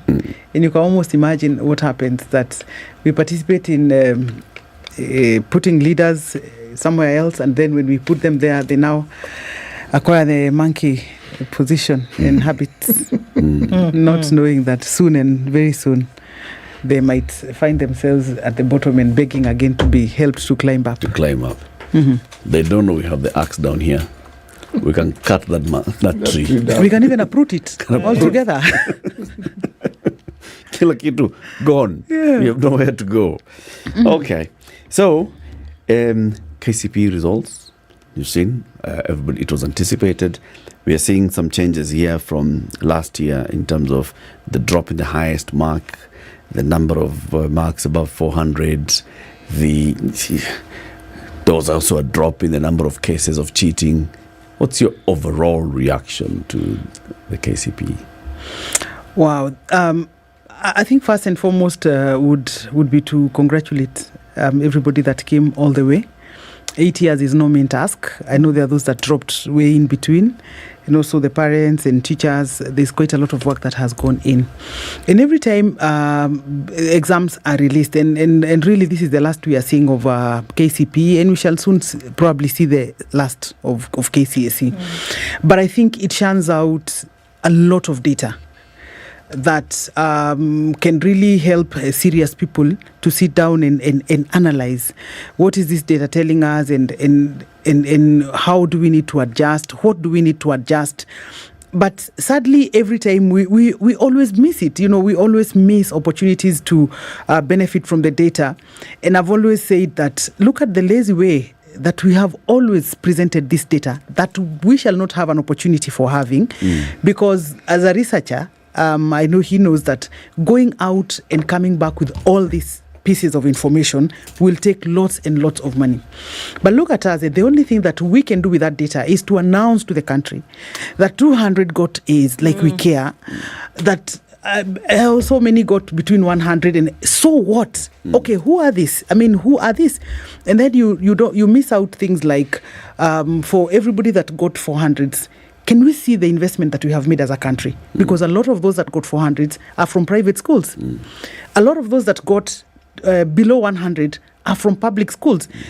How do we then again use that data? How do we split it apart to help us to work on policy, help us to target our investments, appropriately?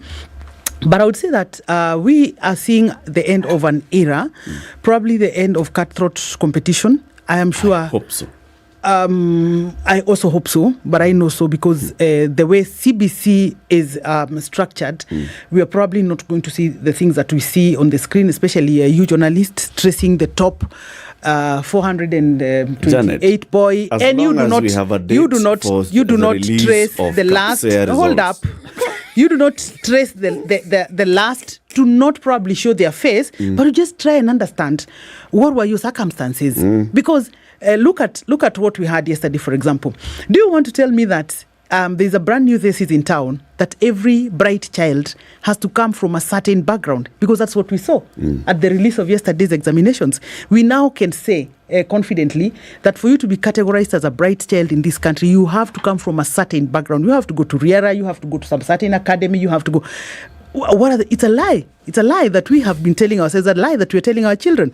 Because the amount of investment that was done there financially probably is not the same investment that was done in a school that a child went through, struggled through, put in their best, and they got 250. So what exactly are we measuring? Are we measuring the parental input, or are we measuring the child's input into it? And in this one, would we be asking the same question if the top student, again, I also have issues with this in terms of these numbers that we're putting out there, but would we be asking the same question if the top student were from a public school? I wish we had that data.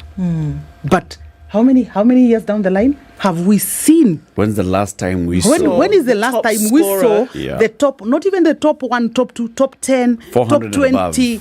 When did we ever see that coming from public schools? The only time we see public schools shining is at KCSE. Yes. And even the top scholar that right now said he wants to go to Mangu, which is a public school. So, but he comes from a really high-end private school. So I think there are conversations that we have either been avoiding, Or we are just lazy, like I told you, that it's norm for us to just have a lot of pomp and color. For a minister to come and read for us that there were 200, so what? There were 1,000 that did not get this, so what? I mean, do we have a culture of asking, so what? Deeper. What does that tell us? That you have told us that so many got this grade, so many did not make it. Remember, there's about 400,000 thereabout. I'm really trying to round off that got between 100 and 199. Yes. That's about 28% sure of the entire. So if you add these other guys that got below 100, who are about 2,000 and something, so you're speaking to 28%, really not even making it anywhere near half of the market. It's not even near half, because half would be 250. So where are those conversations? What would interrogation of this data then bring about? And I think I hear you saying that there's not adequate interrogation, because look, true, here we are with the results of an exam that unfortunately does not give a true picture of learning. It doesn't, because as CT has said many times here, you could have had somebody who's performed poorly through assessment through the year, but tests incredibly well. Or you could have somebody who performs very well during assessment and learning in class, but tests horribly because of things like anxiety. Or unsureness. So are we interrogating? Also, you could have had somebody who was basically not taught as well as everybody others, else, or during and they were subjected to the same exam as everybody else. This is somebody who was walking 15 kilometers to school every morning. Or somebody who was walking sick 15 on the kilometers day of the back to exam. school every day for the last 8 years. They were barefoot. There were only 2 teachers teaching them all the subjects, all those things. So and we give what them we the saw same exam. yesterday, what we saw yesterday, and what we've been seeing is a forced comparison of apples and mangoes. That's what we compared, because if you're comparing a child that went to this high level resourced school, there were 20 in a class, and you're comparing them. They had 2 teachers. And even in the night. And an assistant. Yes. School bus. And then you're comparing them with one child, probably from Olympic primary school, where one class has got 87. Learners, and a teacher here, and at one point they don't come, and these are apples and mangoes that we have been comparing, and we've really been unfair. We have really been unfair to the children, because think about this: there's a child today that is 13-year-old or even 12-year-old that is working with a verdict that you got 100 marks. Yeah. It's a verdict that they're going to carry throughout their lives, because your certificates live with you anywhere you go. Everybody will ask this you. Verdict, even the secondary school they'll go to is already limited. They're affected throughout their life. They will go to a sub-county school that has only one TSC teacher, just the head teacher. Yes. Has no labs, has no those things. And 4 years down the road, they'll be subjected to another exam, which will determine the rest of their life, because they're most likely not going to get a C. So if they score below a C, that's it. Why I was bringing this up is really not to rewrite the Book of Lamentations. It's to just indicate to the ministry that we really need to get to a point and really ask about what is this data telling us, so that then we can plan better.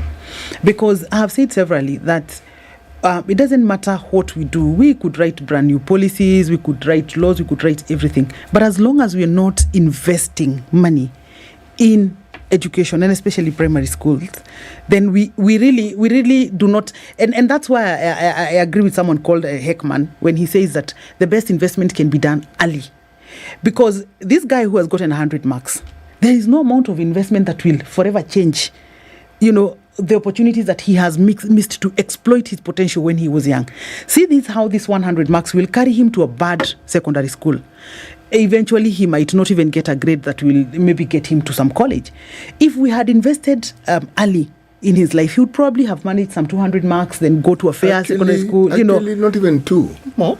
Some of the disadvantages that these schools present, even if you are bright, you are guaranteed to do badly.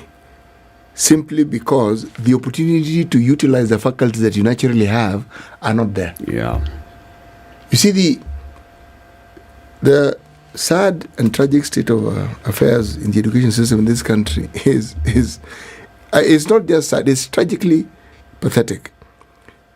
We've actually reversed the clock. For the longest time, I, for instance, went to school at a time when government schools were the good schools. That's where everybody wanted to go. And they produced the good results. Now, when you talk about the research, and I agree with you, when did this twist? When did it change? Because even when communities came in to build schools, we call them Harambee schools, the government would assist by taking them over. So the schools increased. So the effort, one could argue, was rewarded because the government then brought in teachers, brought in resources. Our education budget is still the biggest budget in our budget process every single year. But it is clear to me that when I look at the amounts and then I look at the public schools, that money doesn't go into the schools. And we like yesterday, all of us got the feedback, but we decided to ignore it. Look at how we are celebrating those who have 400 marks and these are other people's investments. These are private schools, individuals. These are profit-making enterprises. Where is our investment as public schools? Yep. Where is the investment that we have made? Education is the highest spender of our resources.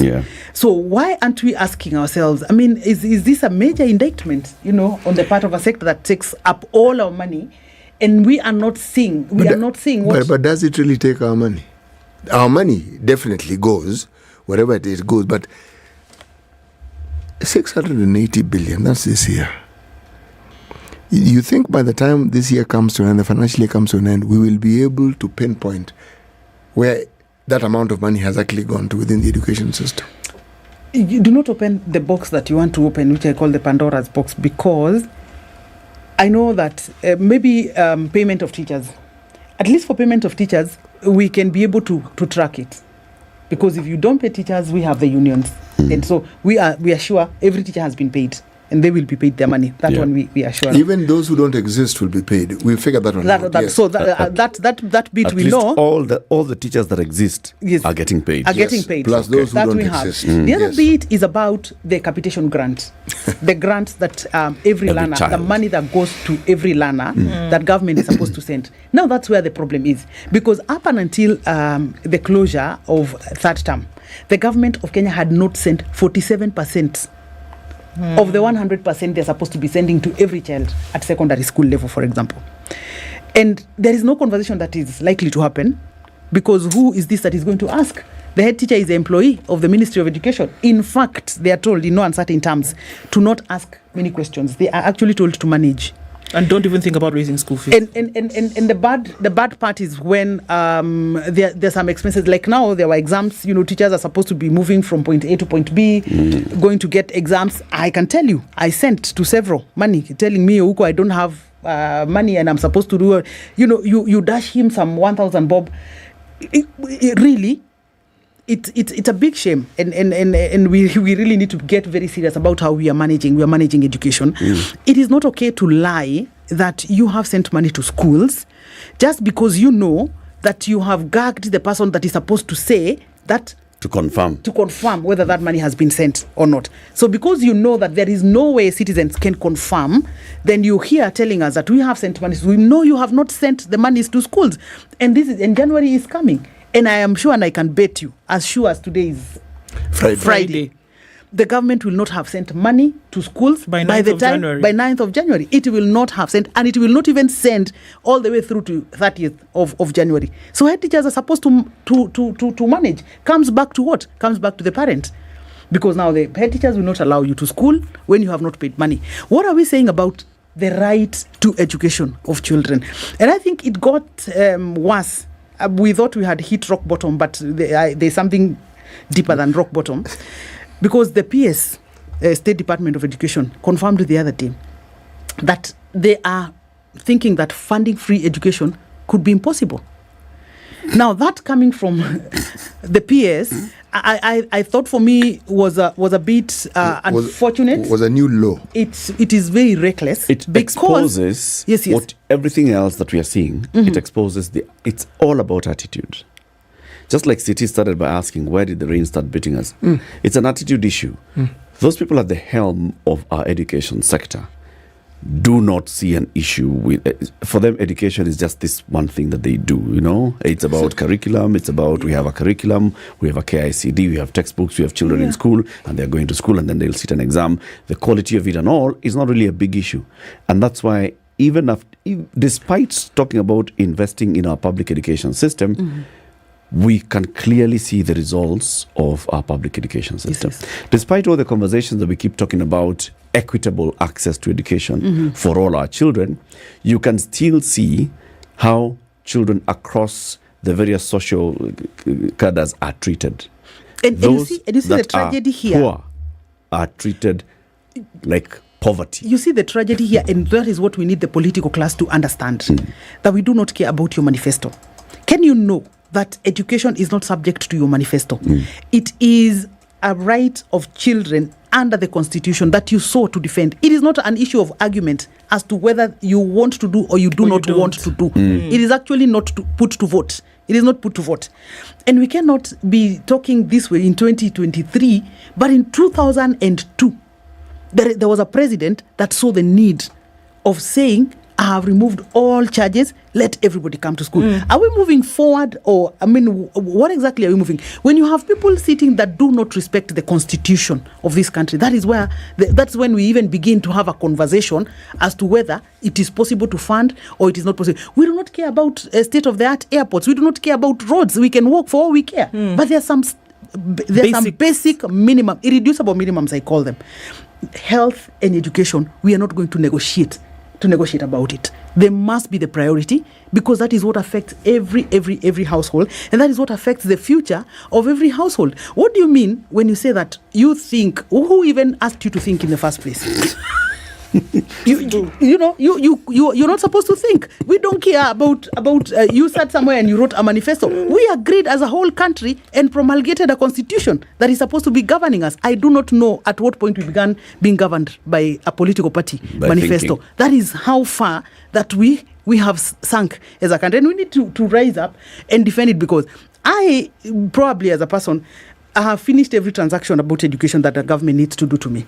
But I have a responsibility to ask the government to educate other generations. Yeah. Because how else will we coexist in future if we say, a government you do not want, and we watch as so many thousands fall out of the basic education sector? I like the conversation that we know you're having, Janet. And there was even a news item here with Leo Ubaga earlier, and the conversation had started moving into now.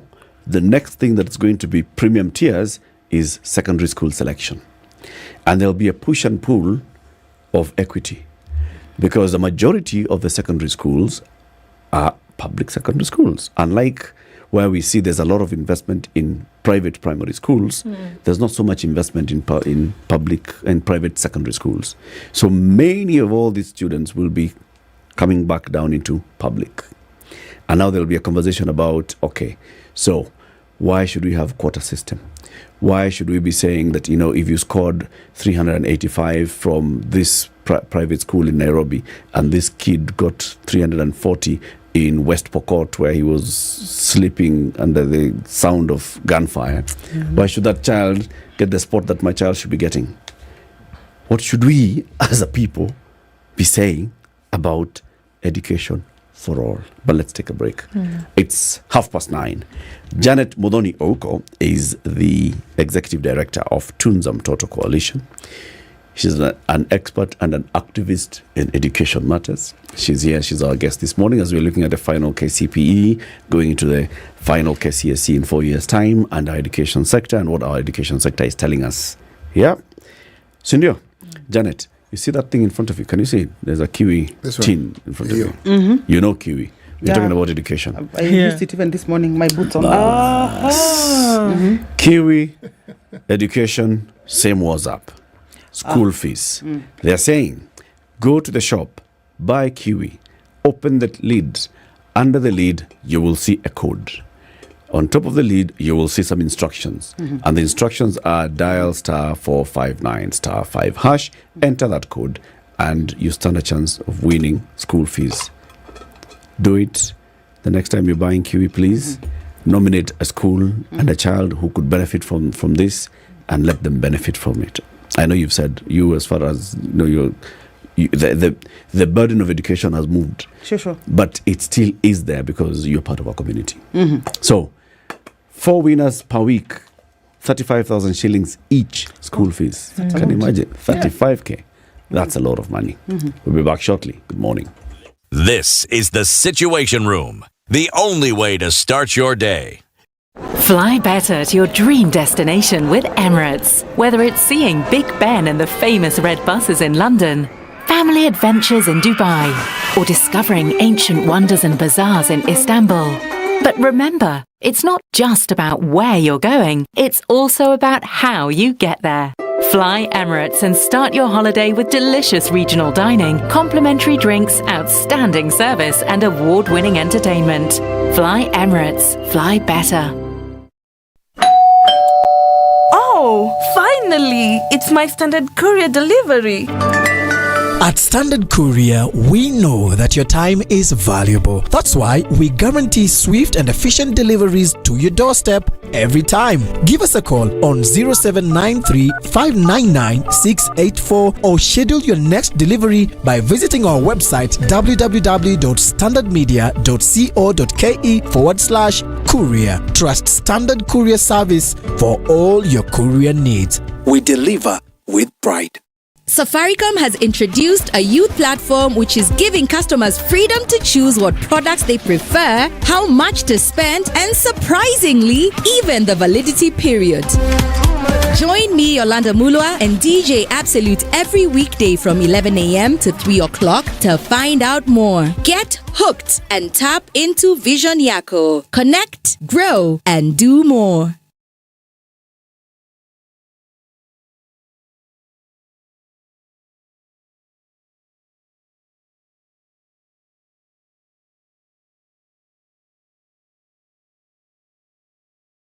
Some very nice, mature music. It really took me back to my days, and I can just feel young again and enjoy the vibes. Cloudy conditions in Nairobi, 17 degrees, highs of 21, and we'll see highs of 21 as well in a cloudy Nakuru. And it's raining in Nyeri, highs of 21. In Eldoret, partly cloudy conditions at 17 with highs of 21. Mombasa is partly cloudy at 28 and Malindi partly cloudy at 28 as well. Kisumu will see highs of 28 while Kakamega partly cloudy will see highs of 26. After the rains, it's cloudy in Kampala at 21 and mostly cloudy at 28 in Dar es Salaam. Looking at rainy conditions in Lagos with highs of 31 and then into a cloudy Kinshasa, highs of 28. Johannesburg is sunny at 28 and Mogadishu 31 will be the high. Sunny conditions through the morning. Addis Ababa is sunny at 17, going to highs of 24 and Dar es Salaam will see highs of 31. It's 2 degrees and sunny in Beijing Friday afternoon, 11 degrees and cloudy in Paris, and 9 degrees and cloudy in London. Ending things in New York, where it's mostly cloudy at 8 Thursday night, coming into Friday, highs of 10 and lows of -1.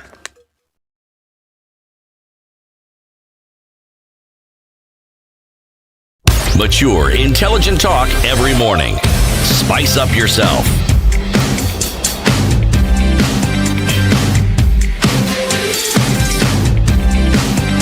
Mornings done right.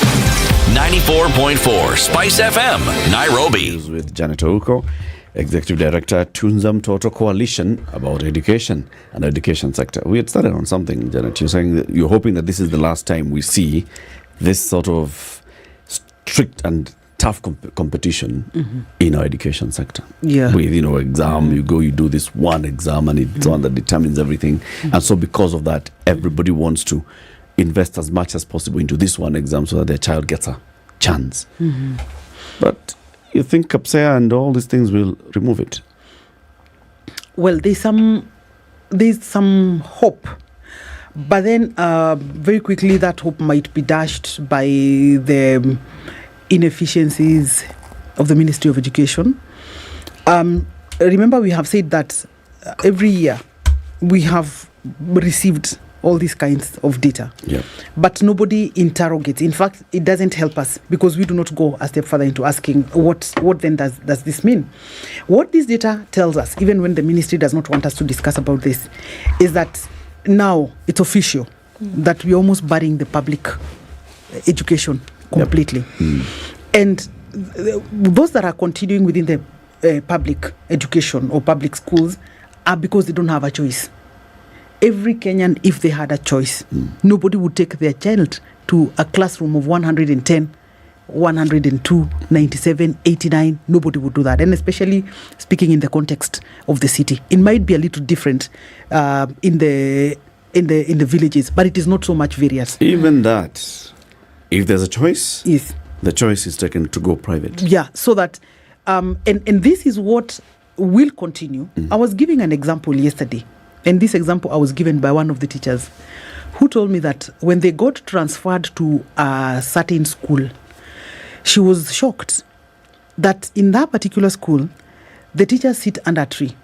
That is, this is now doing the KPSEA, the grade 6. And they will not look at the scripts. And clearly because the scripts are so many, probably you have 100 or even you have 80 or 90. So the teachers do not look at the script, but they just sit together and everybody is writing, exceeding expectations, meeting expectations, you know, just looking at the name of approaching, yes, you know, so that then, because you have to give feedback, and the good thing about it is that nobody is looking at 40 marks, 50 marks, and nobody will come and look at a script and question how, you know. But imagine a teacher who is supposed to give her own verdict. Because when you say that a child is not meeting expectations, then you are attracting a certain conversation. Yep. Why is the child not meeting expectations? Is it a defect of the teacher, or is it a defect of the school, or is it a defect of the learner? And who wants to invite unto themselves this conversation? Because you do not know how it might go. So the easiest way is to say that everybody is either meeting or exceeding expectations. So now that may not have an immediate reaction. Yeah.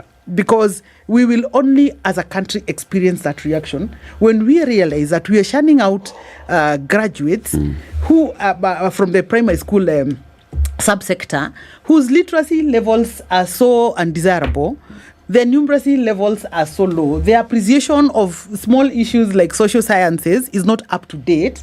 So then that is, you know, and that might take us 10 years or 15 years to really realize. So that's why I say that we might be able to cap this cutthroat competition. Because again, remember, I didn't hate entirely KCP, because there are certain things that it did for us that we cannot probably do unto ourselves. I have seen schools where parents come out and they say, no, this school has not been taught because children got 102 marks. And, you know, so there is some certain level of accountability that happens locally without being caused by government, because I am not sure that the government can be able to cost to us the accountability that we want to see. But parents can actually be able to use this verdict of KCP to say, no, we do not think that there are transactions happening in this school. And so we want this and this change, we want this and this change. But in the absence of this feedback, we have lost some certain level of social accountability at community level. How then do parents, how can parents now interact with this feedback they are receiving from the KPSEA examination? Can they even know you are not meeting expectations because you are at what level of not meeting that expectation? You know, is it completely? Is it halfway? Why are you not meeting it? Right. I mean, at what level are you for not meeting this expectation? And when can you meet it? You know, there are certain issues that really now require a very robust monitoring from the Ministry of Education. We'll start seeing those questions emerge when the grade 10 exams are set. Because that's the transition from grade 10, now we start going into those fields. Yes. You're going into the science fields and to the arts fields. The competition will be there because, of course, there are very many parents who still want their children to go into the science fields, and the STEM will be promoted. And some schools will still be wanting to accept more of their STEM students than the others, and the competition will emerge. And then parents will start asking, why are our children, all of them, just going? Because we are not dealing with our secondary schools. Even as we're having all this conversation about going into Standard 7, we are not preparing our grade 11s. So is a local day school, the one that is known as the local day school, going to be the one that's taking science students? Or art students, or both? Do parents want their children to go to that local school, or do they want them to go to the other district school or provincial school or the national school? You know, that conversation will happen, and the competition will reemerge. And I say it's okay, but won't it be a little late? Because at grade 10, unfortunately, is when we will be having these conversations. Yes. Have we? Is it way too much in? I mean, are we so much into it, so that then even any corrective measures that want to be taken, there is already a certain population that we shall have lost. And remember, we said that the Ministry of Education can help us if they utilize the data, because that they have and they have been receiving. Because remember, we are where we are yesterday when we are receiving releasing results that are indicating a total collapse of a public sector, or a totally underperforming public sector that is dominated by a private sector. And you see, the private sector is thriving because of the failure of the public sector. People are actually pulling out from the public sector due to the inefficiencies that obtain, from the public sector. So, but if the ministry can be a little more robust, can a little bit more responsive, can be a little more, forward thinking, so that we are not waiting until we are at year 10 and then we've done this KPSEA and the results look so bad, is when everybody is running up and down and transferring 2-3 teachers, sort of busybody-ish sort of reactions that really don't yield the kind of output and the kind of results that we would admire to see. And while at it, do we even know that we do not have one single classroom for grade 9? Okay, so maybe we can take a few steps back here, because there are many things that are happening simultaneously, which I wish in a system whereby things were ideal, or in a in an atmosphere where things were ideal. So getting to grade 7 was very thorny, because grade 7 meant high school, right? And it was then very clear that KCSE in that system is still going on. So we know what happened. They said, no, sorry, this cannot happen because we just don't have enough in terms of space. So domicile this junior school in primary schools for now until we figure out what we're doing. I think we forgot that after 2022, 2023 would come. And that even after 2023, 2024 would come. And what did that mean? That there's a KPSEA exam that has been sat, and so grade 7 equals to grade 8, and we're adding another class to that system where we're saying still domicile them at primary school. Now, what happens in January? You've gone to grade 9, which is all right, but what happens in January, where we're already being told that the capacity is way below what is required to deliver education for these 2 classes now? Last year was already a mess with grade 7. There was not enough. Now we are adding another class to that. And the Union of Post-Primary Education Teachers is now saying, you know what? Still pushing for those ones to go to secondary. Let them come to secondary school. It just seems to me as though... And then, on top of all of that, the Presidential Working Party on Education Reform said what? We are going into a year whereby we will start looking at the decategorization of schools. In a few days, everybody's going to be scrambling looking for high schools for these children who've just gotten these results yesterday. Yes. Because everybody wants to go to a national school of certain repute. Everybody wants to go to a school where they have, performed well over the years. But in the next few months, they'll start tinkering with this idea of everybody at the same level. Are we ready? Are there things that need to be put in place? We still don't even have capitation sorted out properly. We're talking about grade 9, are you ready for grade 9? But yet another assessment will be done and we'll be saying, are you ready to go to 10? We don't have the capacity today to cater for 2 classes in junior school where we don't even know where they're going. Junior school, will it be in primary school? Will it be in high school? What are we doing exactly? But we seem to think that this thing of just go, we'll figure it out along the way, works. And unfortunately it doesn't, because there's a lot that's left in the gap. We just want to go through the mechanics, but the substance of this education is being forgotten. And it is a crisis. And I've been saying it is a crisis. And if it is not dealt with, this thing we're saying where we're interrogating the information and the results, looks to me like we're just hurtling down this hill and the momentum is increasing as we go further down. I keep wondering, why do our presidents feel they must tinker with the education system? Kenyatta one didn't tinker with it, Kibaki didn't tinker with it, but every other president in between seems to feel that they must tinker with it. Why? Did you listen to the Deputy President of this Republic inviting members of public bring them ideas. To bring ideas. And I tell citizens, do not do such a thing. Because why would you give your brains for free when they had opportunities of hiring competent people that already has got the capacity? Why would you bring your ideas for free? Don't do that. Don't do that. Let them call out for consultancies if they've run out of people that have really good ideas. Because there is no. Let them not. Consultancy means I'm going to pay. I know. I'm a taxpayer. No. If you don't have ideas, just leave. Okay. Let the other person who comes and has ideas because clearly implement you can't make such an announcement. We can't run a government of consultancies.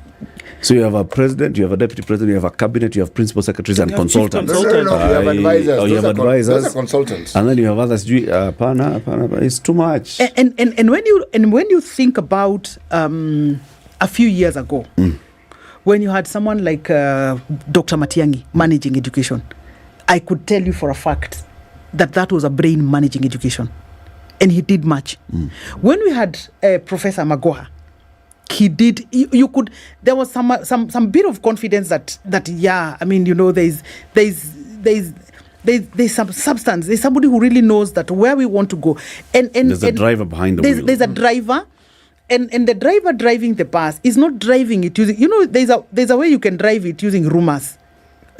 So every often you turn to listen. Oh, we do this. You can't do that. But you have to know this thing and know it properly. Okay. You can't keep soliciting for rumors, along the way and grapevine and everything, and you want to drive us to the destination. You have to know it and know properly. And when you don't know, you might want to retreat somewhere and park a little bit. And And you must be somebody who has the ability that when you park and flip through a page for 1 or 2 seconds, then it meets some good software up here. But you can interpret the map and know where to go. I don't know that is what we want to say about the very many people that have been put in charge of very serious affairs of this republic. And it's not funny, because I know there are sectors that you cannot lie through. There are sectors that propaganda will burn you. In January, we will all be here. In January, we will all be here. If there is no classroom, there is just no classroom. That's it. You must sit children under a tree. That is what we will be looking at. And because pray people... it doesn't rain. Even if it rains, they will be under a tree or they go home. There are no two ways about it. And that's what I'm saying, that the Ministry of Education really needs to very quickly, and not the Ministry of Education. Sometimes I know we roast the Ministry of Education so much, but there's very little that the CS can do about it. The other day, he didn't even look sure. No. I am telling you, he didn't even look sure that the exam was going to be released on that day. I have to ask, what do you mean he is not sure? Do you know what you're saying? That the person who's at the helm of our education system is clueless. He's not at the helm of money. He is not at the helm of money. Yeah. Somebody else is in charge of money. I understand. If he does not know, he himself, let me tell you, he himself does not know where the 47% that was supposed to be sent for capitation went. He does not know. I wish he knew. He does not know. This issue concerns the president. So it concerns the president 100%. So you're saying that the person who was put at the helm of our education was put there for his incapacity and for his inability to actually do what he's supposed to do? I know for sure that if he had answers, because I know and he knows and he has seen the struggles that the head teachers are going through. Head teachers are fulizaing. You know fuliza? Yeah, they are fulizaing to make transactions that belong to the schools. Head teachers are being sent for peanuts, and they're also called again and told, out of those peanuts that we have sent you, send back 5,000 to the Ministry of Education for sports. Yes. No, but I don't have from which vote. No, you just know where Jua Vile Utapanga. That is what is happening. Where Jua Vile Utapanga, so he runs all over the place, solicits so to send. Because when he does not send, he's blackmailed. Look at your friends. He sent a list. Your friends have sent. Why are you different? What's this money for again? Sports. Apparently, organization of sports money has to be brought back to the ministry, and then now so that they will centrally organize. There are two blocks here. So when capitation in the number that it's supposed to be of that 22,470 shillings, 5,000 of that money is actually supposed to be for development, right? Mm-hmm. So it's retained by the ministry. Development of what? Thank you. Just hold on. Okay. Just be there with your question. Development equals infrastructure. Building. It's infrastructure. Okay. Now you're now left with some 15,000 something and something. Cool. Mm-hmm. Now from that is what Janet is talking about, because there's some money then that will now be retained for sports and in fact it's called extracurricular activities. That sports now is included in that. I don't know whether sports, music festival. So then why are you returning it back? I don't know why they did not retain it. You just retain it in sports. No. The reason I'm asking that question is how do we know that the budget for these very activities doesn't exist and that money was actually retained? We don't know. That's the scary thing. You see, that's what I'm asking. Yeah. So now this is the next. In fact, the biggest now. I don't know, because the money is for books. For example, 4,000 meant for books. You brought for the teacher is brought for a form that the 4,000 that is meant for books has been retained at the Ministry of Education. Because they will buy. And the books because will they will buy. The books will come. Books do come. Hold up. Mm-hmm. Because you have 300 learners, for example, that in that particular class that need books, that require books. Mm-hmm. But on the day the guy who's supposed to deliver books they come with 70 books. And yet money for 300 was retained. And you see, money for 300 was retained. Yeah. So you see, the conversation you can only have with this guy is, kwa nini umenilitia 70? And the guy is like, I have been sent. You see now, Mimi, I deliver. I'm just delivering books. So this head teacher cannot call anybody. Who will they call to ask? I was sent for 70 books, yet I need. So even the ratio of 1 to 1. No, I think we really need to be very serious about accountabilities at the Ministry of Education. Because that is why it's not just at the top. No, it's not at the top. This whole thing is a criminal enterprise. It is not. It is not. There is no in between. Let me tell you, there is no in between because we have seen it. That when CS Matiang'i was there, these complaints were not there. The textbooks were 1-to-1. Can people be in charge? Can people be in charge?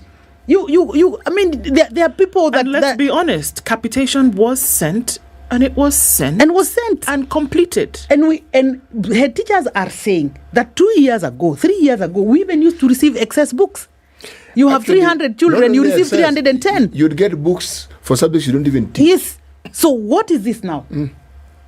And that's the thing. I think look, Janet and everybody, look, it is highly unacceptable that 47% of capitation that was meant to educate children in a year was not sent, and nobody is running after their tails to try and figure out where did this money go, and nobody's answering the question, and it is not being demanded. Where did this money go? We have schools head teachers who are operating in a deficit today. There are suppliers who have told them forget about it. January, don't even talk to me.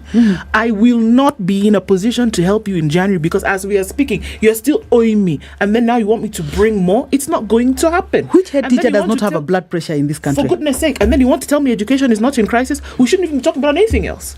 We should be talking about 47% of capitation in 2023 was not sent. This has been a slowly burning thing. Come on. Excuse could have been COVID and all those other stories. Because even during Magoha's time, there was still an issue of delays. Delay, yes. So I say... Delay, yes. But non-remito completely is not acceptable. The issue of even extra students being registered, non-existent schools, this non-existent whole teachers. Thing, non-existent teachers, and the quality, same. Quality assurance, I don't know, has been moved from here. It has been taken where now it needs to come back. To TSC, go to another department for who, what? This is deliberate. For crying out loud. This is what a criminal enterprise operates like that. The problem is we do not have an engine at the helm of education. If I can throw a spanner in the works. Now, the books that are used at grade 7 level are not the same books that are used at grade 8 level. The conversation about the books that will then be used come January 9th for this grade 8 who have just finished grade 7 is somewhere in Saturn, Jupiter. First of all, do they have teachers? There's not. Are they moving? This grade 7 teacher is moving to grade 8, There's or is no not going teacher. to move grade 7? We are being told of grade 7 teachers who are teaching the two an teachers, entire class home. They are the class teacher. the two teachers who are sent to a school. No, I think the bottom line of this conversation is that we need to see competence at the Ministry of Education, and we have seen competence. We know what competence looks like. We saw a minister cracking down on exam cheating. We saw a minister cracking down on those textbook cartels. We have seen competence. So but we cannot be introduced to mediocrity. It is too late in the day.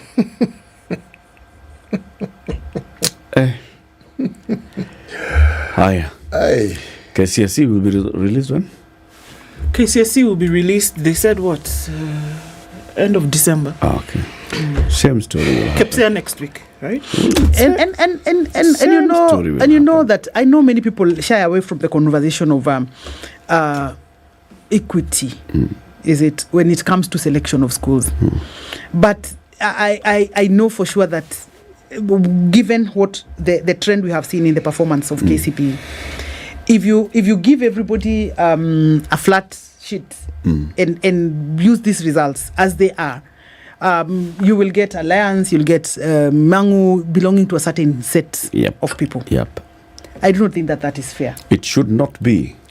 The only thing I do not agree with the ministry is not doing anything about improving the other schools. The public school, and then wanting to punish private schools and private schools' children for placements during placement. Yeah, they essentially they want to punish them for their failure. And to cover up, and to cover up, because what excuse are you giving? Why are you denying a child who has achieved 400 to go to a national school? You know, it is so simplistic to argue that they went. No, it's about parents as well. Let's not. Why must your child go to the Alliance and not somebody else's child? That's it. Mambo Janet by that Kubaliane. All 400s and above are going to national school. Only that. There's a national school that we call Alliance and Mangu, and there's a national school that we call something else that's in some county that you've never heard of and you don't believe that. And it's called a national school, and most people don't even believe that it's a national school. Anyway, let's end the conversation. Because we're flying. Yes, we are. And are you planning your next adventure? Great, because it's how you get there. One of the best bits about the holidays is the food, isn't it? So wouldn't it be great if you could taste it before you arrive at your destination? Emirates allows you to do that. Fly Emirates. Janet has been our guest this morning, Janet Muthoni-Ouko from the Tunza Mtoto Coalition. Thank you for tuning into the Situation Room this week. See you next week. Have a lovely one. It's 10 a.m.